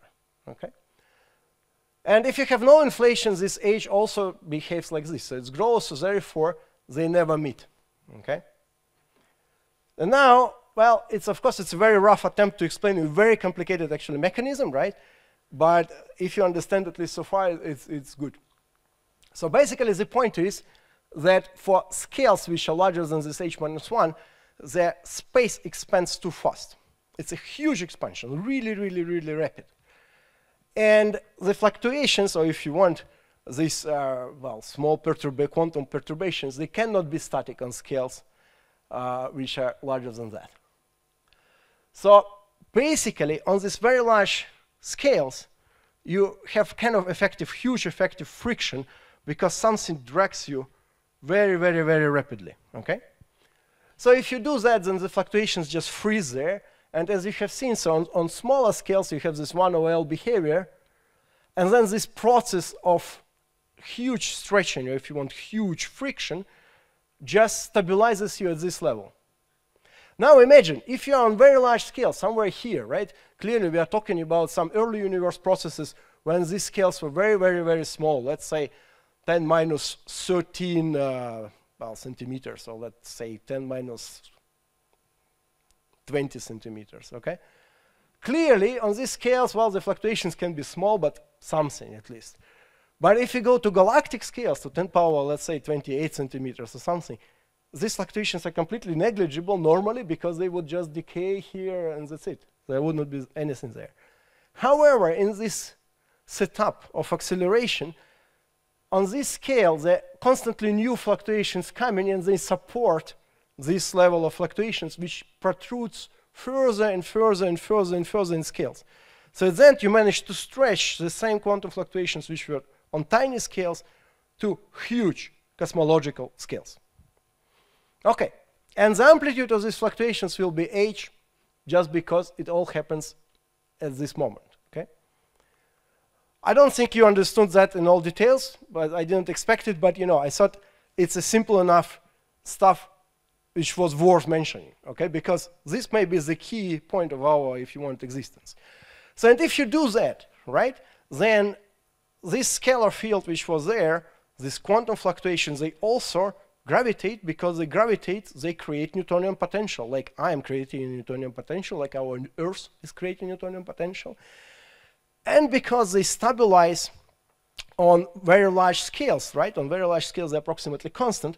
The things they create, this Newtonian potential, has dependence on scale. So if we average this Newtonian potential, look here, it's like whole mass. But clearly, I can look more precise and more precise using a magnifier, okay? And the more precise I look, this Newtonian potential will depend on scale at which I look. And the thing is that actually it grows with the scale. So the larger is the scale, the larger is this fluctuation, okay? That's the key point. It's very hard to get otherwise. However, this growth is extremely slow. In reality, it's just logarithmic growth, but well, for parameterization use, people write it like here because we do not see these tremendously huge scales, okay? We just are limited, and you know, we can approximate, if you want, logarithm with the power law.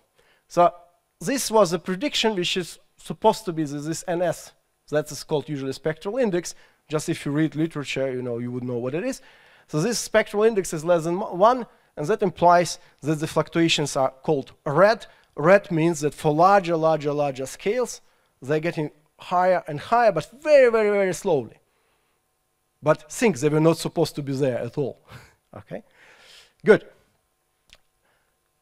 Now let's see. So this simple mechanism, which is of course simple if you write it like that, but if you do proper quantum field theory calculations, is a horrible, complicated procedure to do. And actually, it is already quantum gravity, if you want calculation, just without too much complications related to non-perturbative nature. But what I'm saying now, you don't understand. It's okay. So the point is that this satellite Planck, already in 2013, provided us the picture of the fluctuations of this delta T divided by T, right? The fluctuations in the temperature if I look in different directions on the sky and absorb the first light which comes to us. And as you have seen, these fluctuations were related to the fluctuations of Newtonian potential, which in turn were prepared by this original quantum state during inflation. Okay, and as you can see, so this is a very complicated curve which involves a lot of interest in physics. And actually, what is interesting, most of this physics, after you postulated how exactly this phi was dependent on scale, if you know that, after that, you can calculate that using just normal, proper nuclear physics, which you know, and atomic physics, okay? Plasma physics, if you want. As you see, it's a complicated curve with a lot of bumps and so on, and we can get exact results. So as you see, this curve is what is predicted in theory, and the red dots are observations. Okay, so it's really tremendous success of cosmology because we can write this curve using only 6 parameters, which are kind of physical data which we need.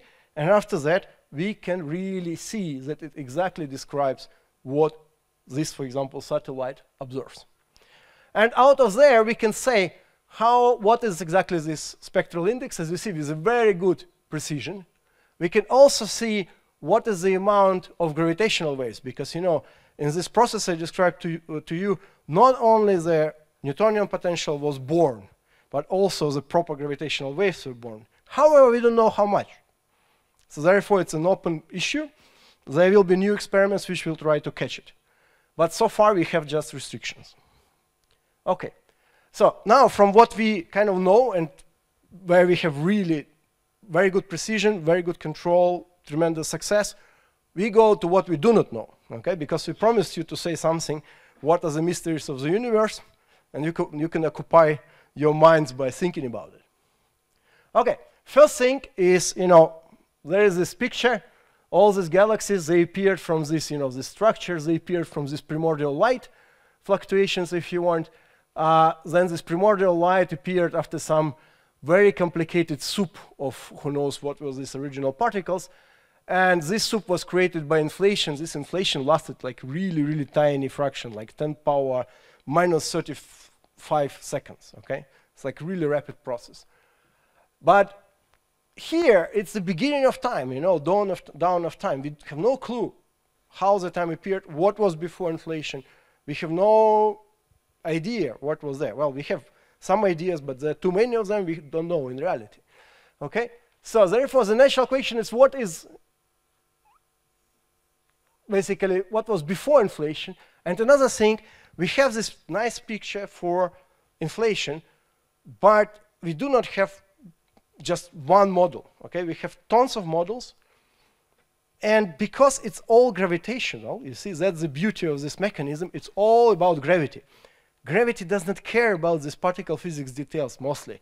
It cares only about the energy which you put there, pressure you put there, some global, what actually gravitates. Okay, that's what gravity cares about.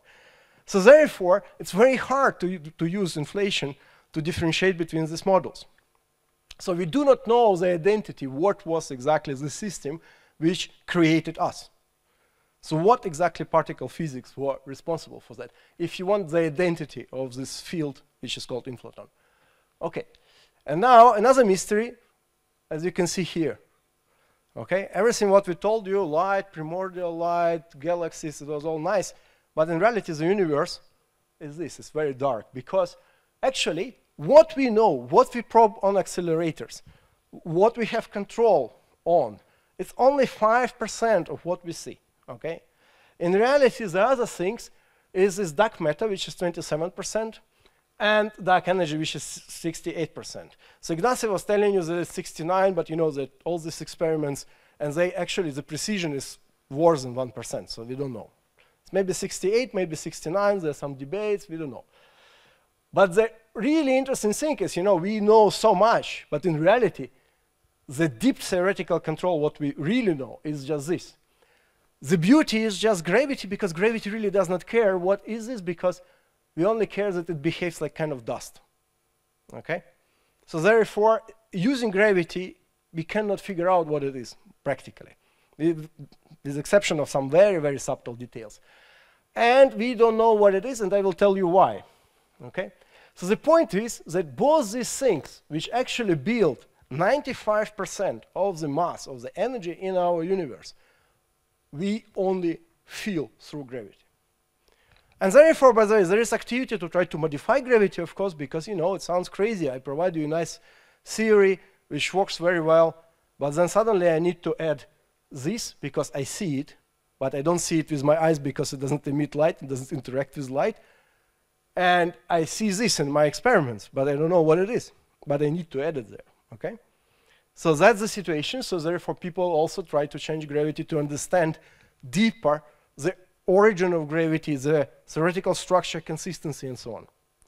Okay. A bit more about dark matter. So the origin of dark matter was this actually observation that there is some hidden mass. Because if I look, for example, at a galaxy, it's actually a real galaxy. It's called M33. And then I look how the stars are rotating, okay? And I can measure it directly from the light of the stars, or I can look at the hydrogen, there is also gas around, and I can use the Doppler effect, which was described by Ignacy, and try to understand what is the velocity, how fast is it rotating, okay? And now imagine I have this luminous matter, I can basically calculate what is the energy there, and then I would see that, well, if I use what I calculated here and look at the velocity, it looks like this, right? If I measure it. But this is what I would expect from counting. As you see, this is a huge mismatch. It's like many, what we call many, many sigmas. It's a big, big problem, which was actually first realized by this very nice astronomer in 1933 already, however, not for galaxy, but for galactic clusters. As you may guess, he was thinking about galactic clusters, so basically when there are a couple of galaxies which are gravitationally bound, in 33, whereas the Hubble discovered that Andromeda is another galaxy, that there are other galaxies, it was what, 23, so just 10 years later. He realized already that. And by the way, another funny thing is that his mother was Czech. So he was a Swiss, it's a very interesting story, he's a Swiss astronomer who lived whole life practically in the States, but who was born in Bulgaria, but his mother was Czech. And he was famous for very bright you know, sense of humor and being a very sharp guy. Okay, so that's actually the problem. And you know, again, our problem here is the following, is that because the only property we need is that it's kind of like dust, and it does not interact with electromagnetic waves, otherwise we would see it shiny, right? So there are too many models, okay? Sometimes you could see it in the maybe even popular newspapers. Some of them are called WIMPs, axions, sterile neutrinos, blah, blah, blah. Even tiny black holes could work, okay? So as you understand, the spectra and masses of these particles and their properties is huge. So there are now ongoing huge, very big experiments underground where they try to catch different of these creatures, but so far we have no clue what it is. Basically, we have some clue what it is not, but we have no way to say what it is. Okay, and then of course this is a mystery about this 25%, but there is another mystery about the 68%, okay, or 69%, and that's related to cosmological constant. And we don't know whether it's a cosmological constant or vacuum energy. And cosmological constant could, you know, it could be the birthday of cosmological constant because it was born by this fellow just 100 years ago, okay? And the point is, cosmological constant has exactly pressure equal to minus epsilon, where epsilon is the energy density. So it's a very strange substance where the pressure is as big as energy density, and on top of it is negative. It's very non-standard. And another non-standard thing is, as I told you, of course, you wouldn't understand what exactly it is, but I told you that vacuum, even for this normal quantum mechanical thing, has energy. And we know energy should gravitate. But if it gravitates, well, we need to understand how much, right? What, how to measure it. And we have no idea, because if we try to make sense out of this expression, basically summing on all scales the same oscillator expression I was writing to you before, well, we know that the observational is that that's exactly the energy density. It's 10 minus 29 grams per centimeter cube. And if you compare it to these fundamental scales, which we kind of would try to use in order to make sense out of it, well, you see this discrepancy, right? And you see it's 10 minus 31 of our fundamental scale when the, if you want, when the space-time loses its classical property. It's 10 minus 3 electron volts power of 4. It's actually very interesting because that's the mass of neutrinos approximately, but we have no clue how it could be related. Or you can compare it with the mass of the electrons, and it's mass of the electron power like 1 billionth of the mass of the electron, which is tiny. We don't have any clue how to get it. And actually, it is 10 minus 15 of the energies which are already probed by LHC, okay? So we have no idea why the normal separation of scales, while the normal approach of using this magnifier and blurry glasses, why it doesn't work here? It's a big, big mystery. So therefore, some people are saying, okay, maybe it's again some inflation now. Maybe it's kind of what is called dark energy. And for dark energy, of course, this ratio between pressure and energy density is not exactly -1, as it would be here. It has some W, which is called equation of state, and it's approximately equal to -1. And the current data, they actually allow, as you can see here, really a lot of space for these different W's, especially if these W's depend on time, or if you want here, on redshift. So that's big mystery. We have no idea where it is, and as you understand, it's worth thinking about because it's 68% of our universe. Okay, good. I would like to finish by showing you this picture of actually a son, probably one of the most famous sons of the city. It's Kurt Gödel. It's a fantastic mathematician who was absolutely crazy, because only a crazy person can invent the following statement, that if a logical or axiomatically formal system is consistent, logically consistent, right, it cannot be complete. So basically, in the systems of axioms, which are completely logical, I can find something which I cannot describe in terms of these axioms, okay? And the second theorem was that the consistency of axioms cannot be proven within their own system. So it's either every time what we are doing is inconsistent in some sense, or it is incomplete, which is actually okay because it gives us by far better motivation, because there is never a final theory, okay? There's only a good theory given on some given scales, you know, taking into account how blurry our glasses, okay? there the theory can be very good. We can understand things, but there is always a space to improve our understanding and go deeper, deeper, more precise. And this process, if we believe to Kurt Gödel, and if we believe that this formal logic has anything to do with fundamental science, that's how it will work, so it will never stop. But by saying that, I should stop. Thanks, guys.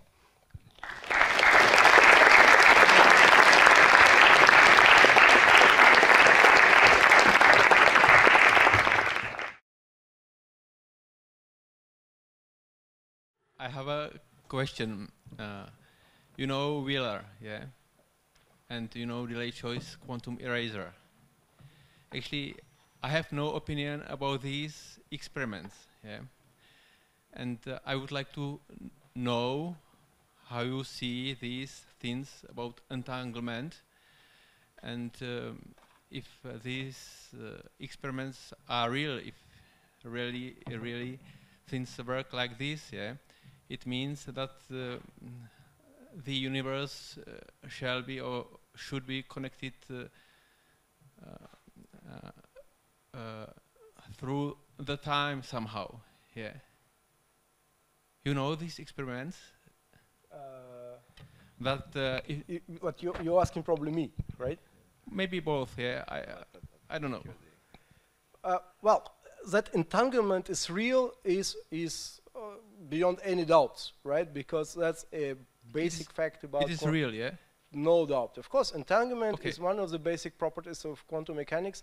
It's as basic as linear superposition, which is the key construction of the whole thing. So, no doubt that there is entanglement. Moreover, this vacuum, which was discussing, has the property that it's actually entangled. So, but it's by far more technical and it's harder to explain. But which experiments do you have in mind? Clearly, nobody has an experiment on entangling whole universe with anything, right?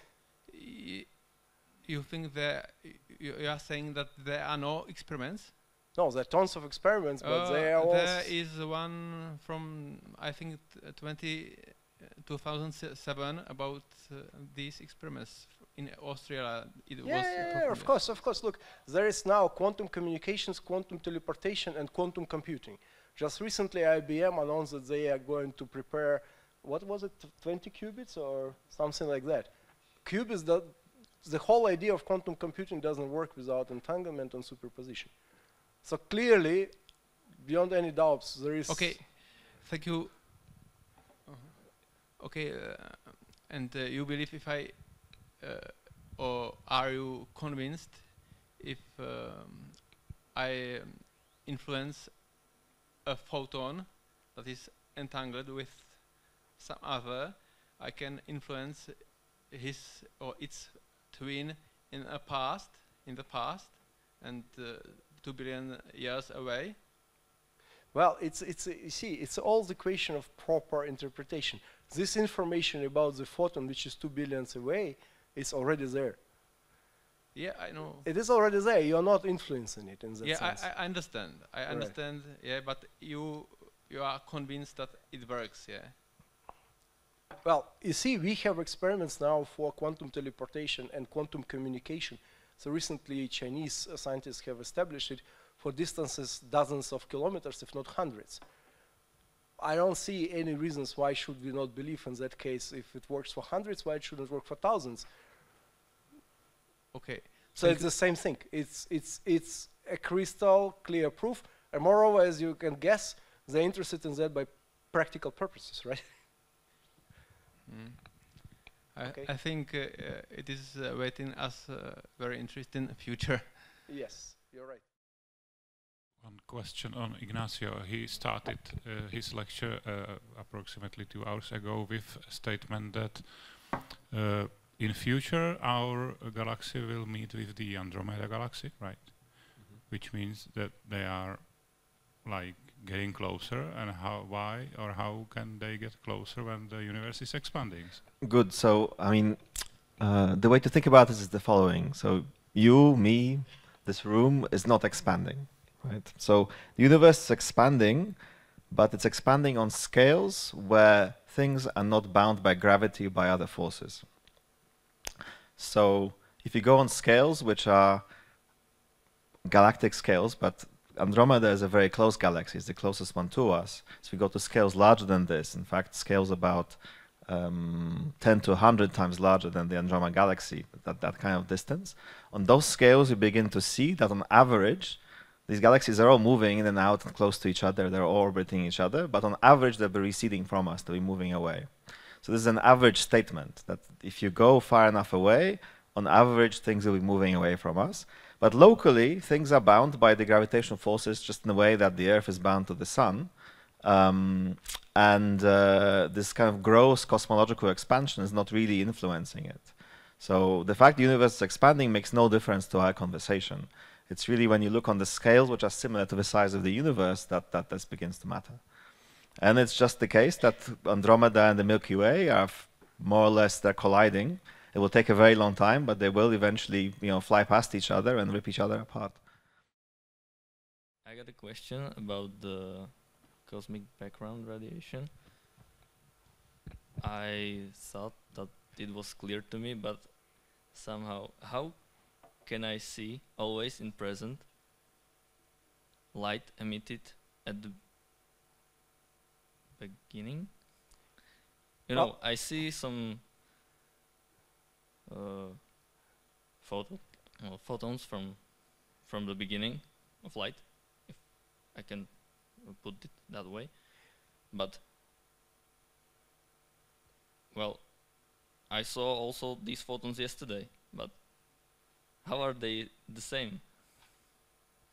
Very good point, because you see, there was this animation I showed to you, right, with the surface, yes, from where these yes, photons were emitted. But that's, of course, for you now, right? Because every time, right, in reality, this happens not on the surface, it happens everywhere in the universe. So therefore, it was behind this another surface which we will appreciate later in time. It's just located further away from you. And thus is farther away from me and have because you see, you smaller temperature. Well, but you see, this redshift, I mean, it will be very, very short, because your lifespan is around 100 years. Yes, yes. And we are talking about 13 billion years, right? So there's no difference for us.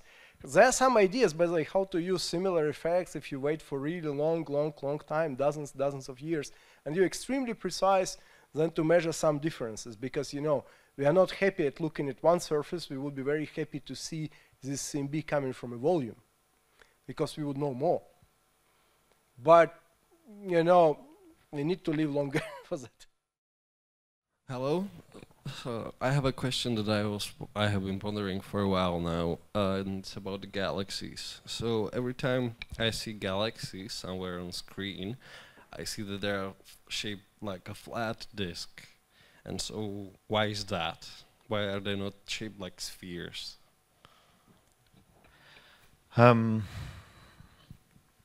So this is one of these questions where actually astronomers are not 100% sure. So what is shape? So you see, I purposefully didn't have time to go into dark matter. Alex mentioned it, but what is shaped like a sphere is the dark matter halo. So this galaxy is sitting inside some sort of blob of dark matter, and that really seems to be spherical. From when we look at how light propagates around the galaxy, we see that it gets bent by something that is approximately spherical. But typically in systems where you are losing energy, so there are collisions or something like that that radiate. So for example, if you think about how the solar system has formed, the way that things cool down and that they kind of collapse into some small structure is by exactly coming closer to the center, moving past each other various velocities and colliding, moving this energy out and kind of compressing into disks. It's just dynamically this happens. And we think in galaxies it's a kind of very similar sort of situation where you try to preserve the amount of angular momentum that you have. So this thing seems to be rotating because somehow you know, there's all sorts of these motions that are in the universe where things are sort of going one direction or another, and this rotation somehow must be preserved, but you're losing energy, and therefore you're kind of squashing in this direction which is perpendicular to the direction where you are to the plane in which you're rotating, and you form this kind of flat thing, and yeah, it's just kind of that's honestly, you know, this is not actually my expertise, right? But dynamically, this is really what happens in many things, and we see this on many scales.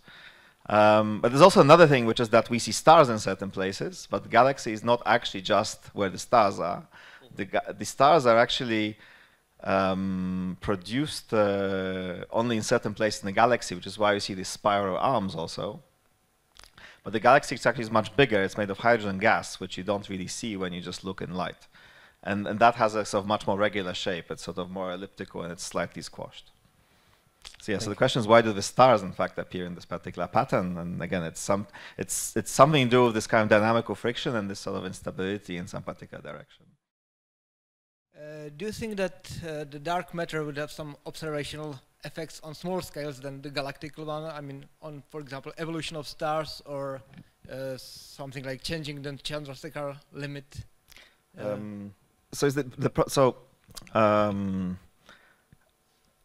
There are some models where something like that might occur, but typically the way that we think about it is that it's just some particle that's much heavier than a proton, but it doesn't interact very much. The problem is that the density of these objects is never really very high. So there are some ideas that, because you know, what people want to do, they want to find ways that you could maybe detect dark matter, so they invent models where dark matter actually does something apart from just gravitating.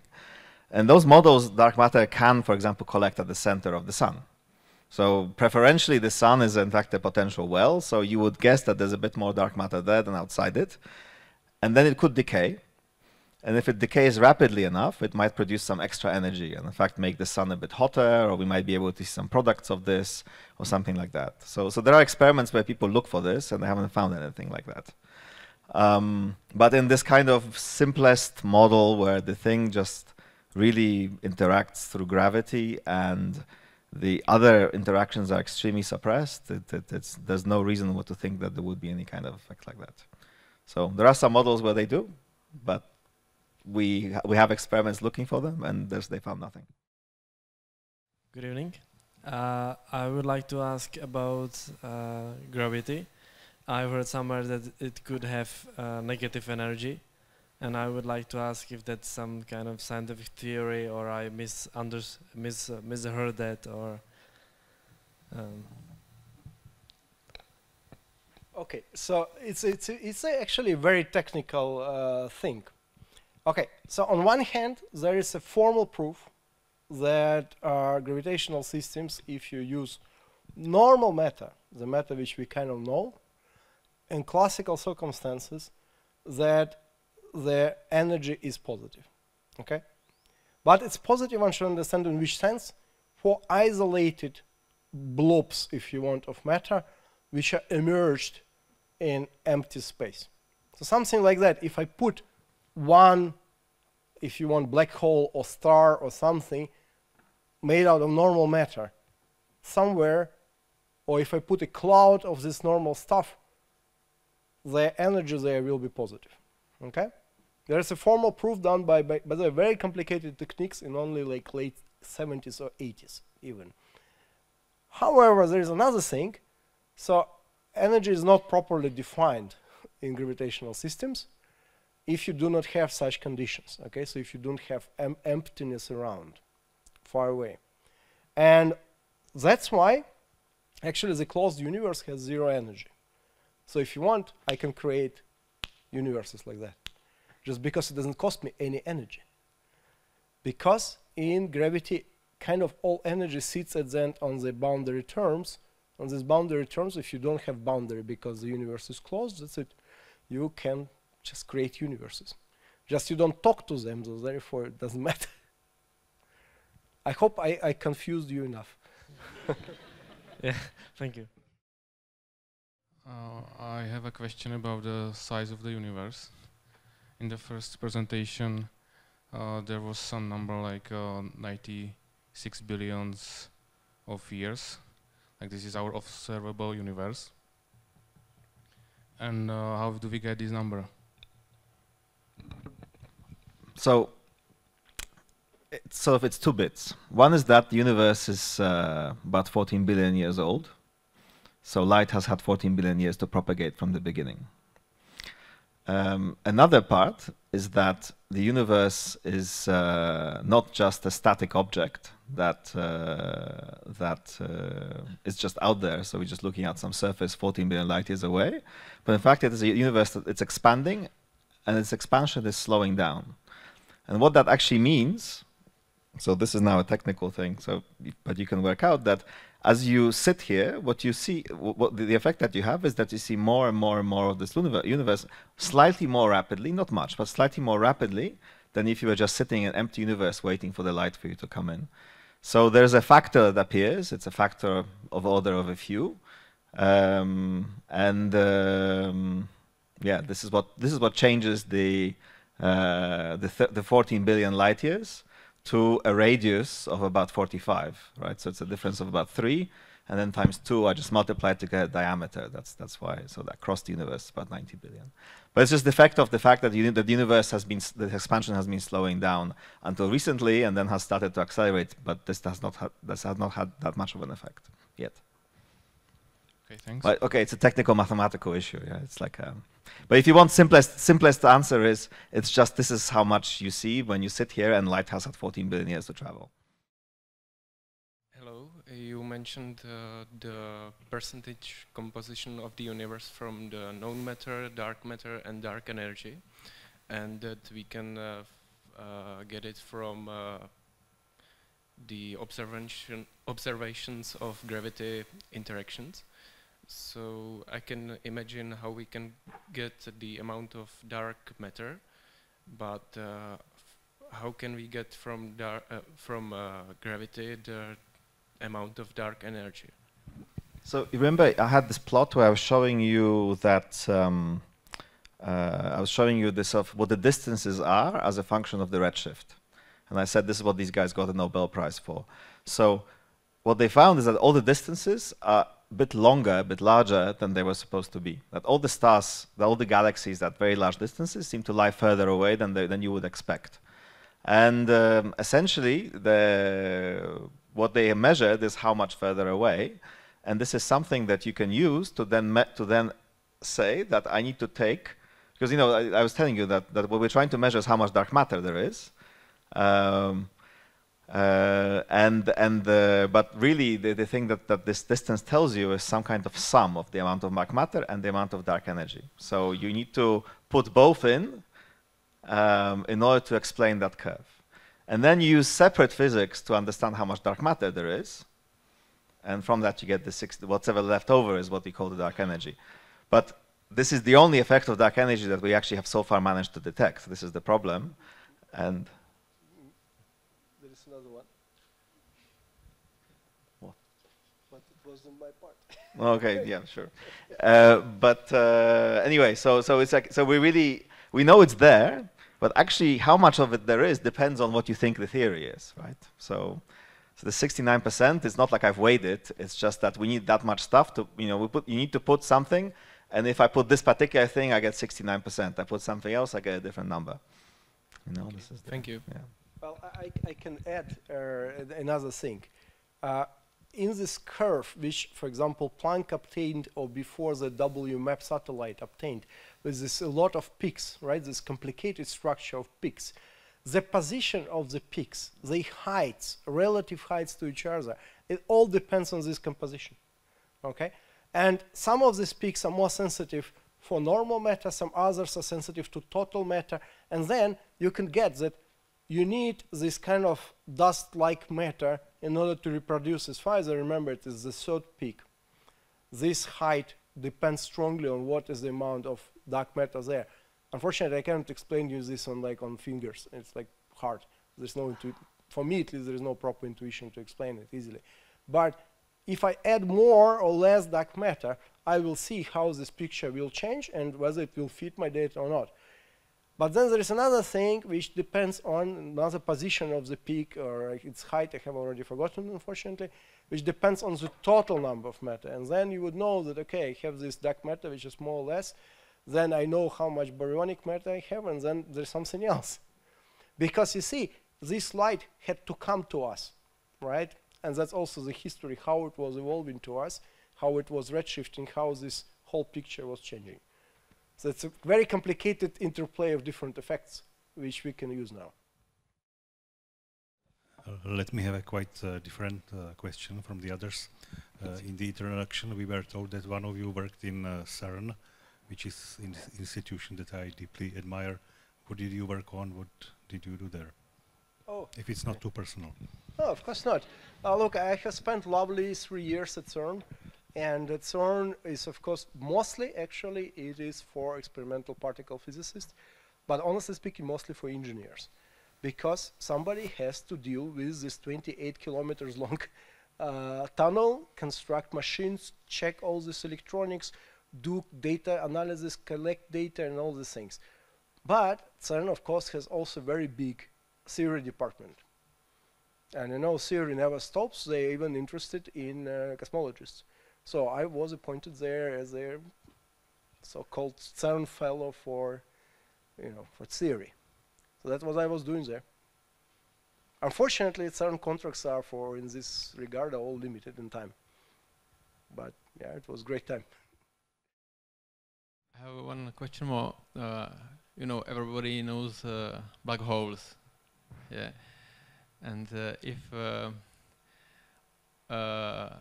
an opposite of black holes is a white hole, and if they were observed already, or if you have any idea where to look for them? Well, you could probably kind of think at the beginning of the universe as a kind of homogeneous and isotropic white hole, if you want. It's a wrong picture, but it's kind of like that. But the point is, it's known that these guys are unstable. So therefore, you basically, there's no way to observe them because they don't exist for long. And it's not clear how to create them. That's another issue. So if there was normal physical processes which would allow you to create them, one could talk about how long they can live. It's known that if you formally insist on putting this solution, then this solution destroys itself very quickly if you perturb it. If you go just slightly away from it, then the whole thing becomes a disaster. So in that sense, you don't need to be worried about white holes. Okay, thank you. In that sense, they're falsified. They're not there. Okay, thank you very much. This I wanted to know. Hi, I wanted to ask you, what do you think about parallel universes? Or is there a probability that they exist? Or is that off-topic question? Well, everything is related to physics and even beyond. This can be a topic question, right? Okay, look, one should differentiate between different parallel universes. So one thing, it was a mathematical game people like to play, especially being motivated by string theory, that if you try to imagine not 3 special dimensions, but let's say 10 special dimensions, right?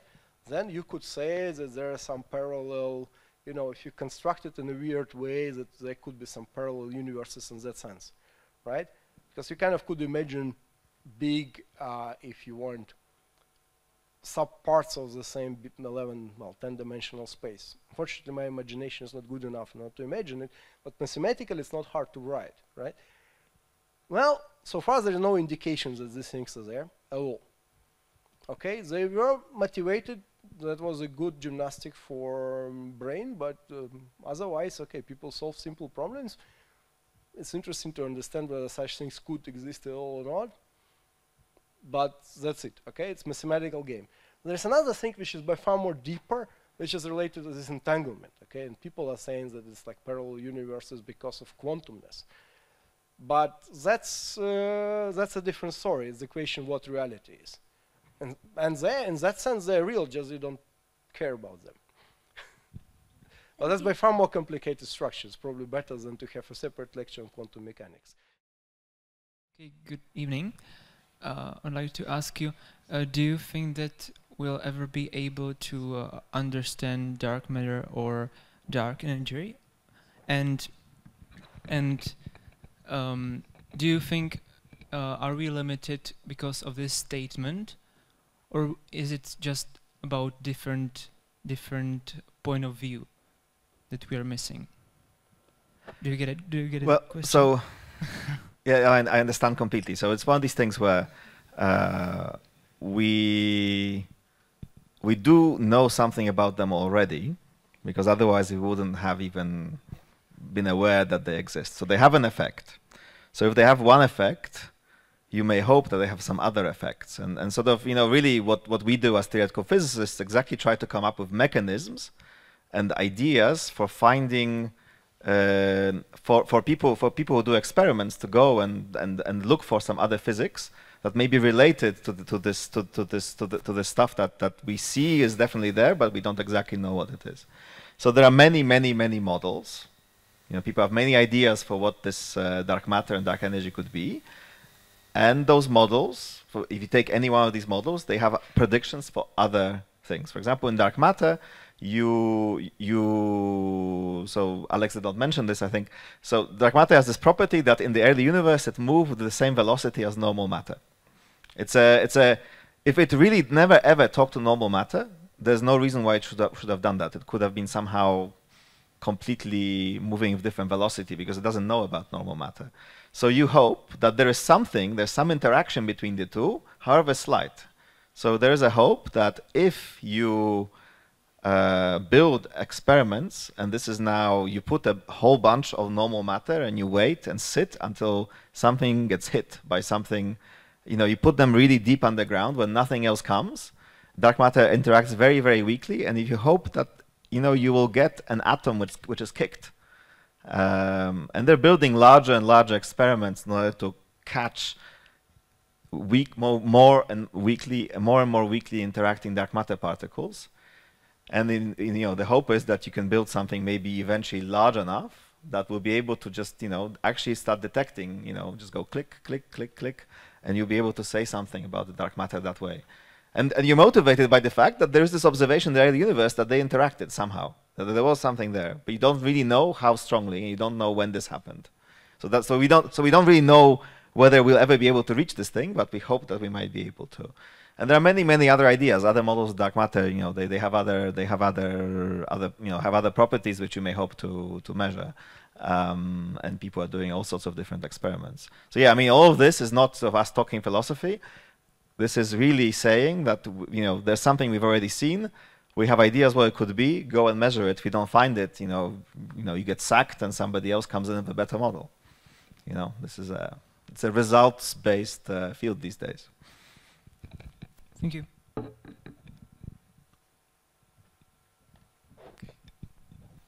I think that's all.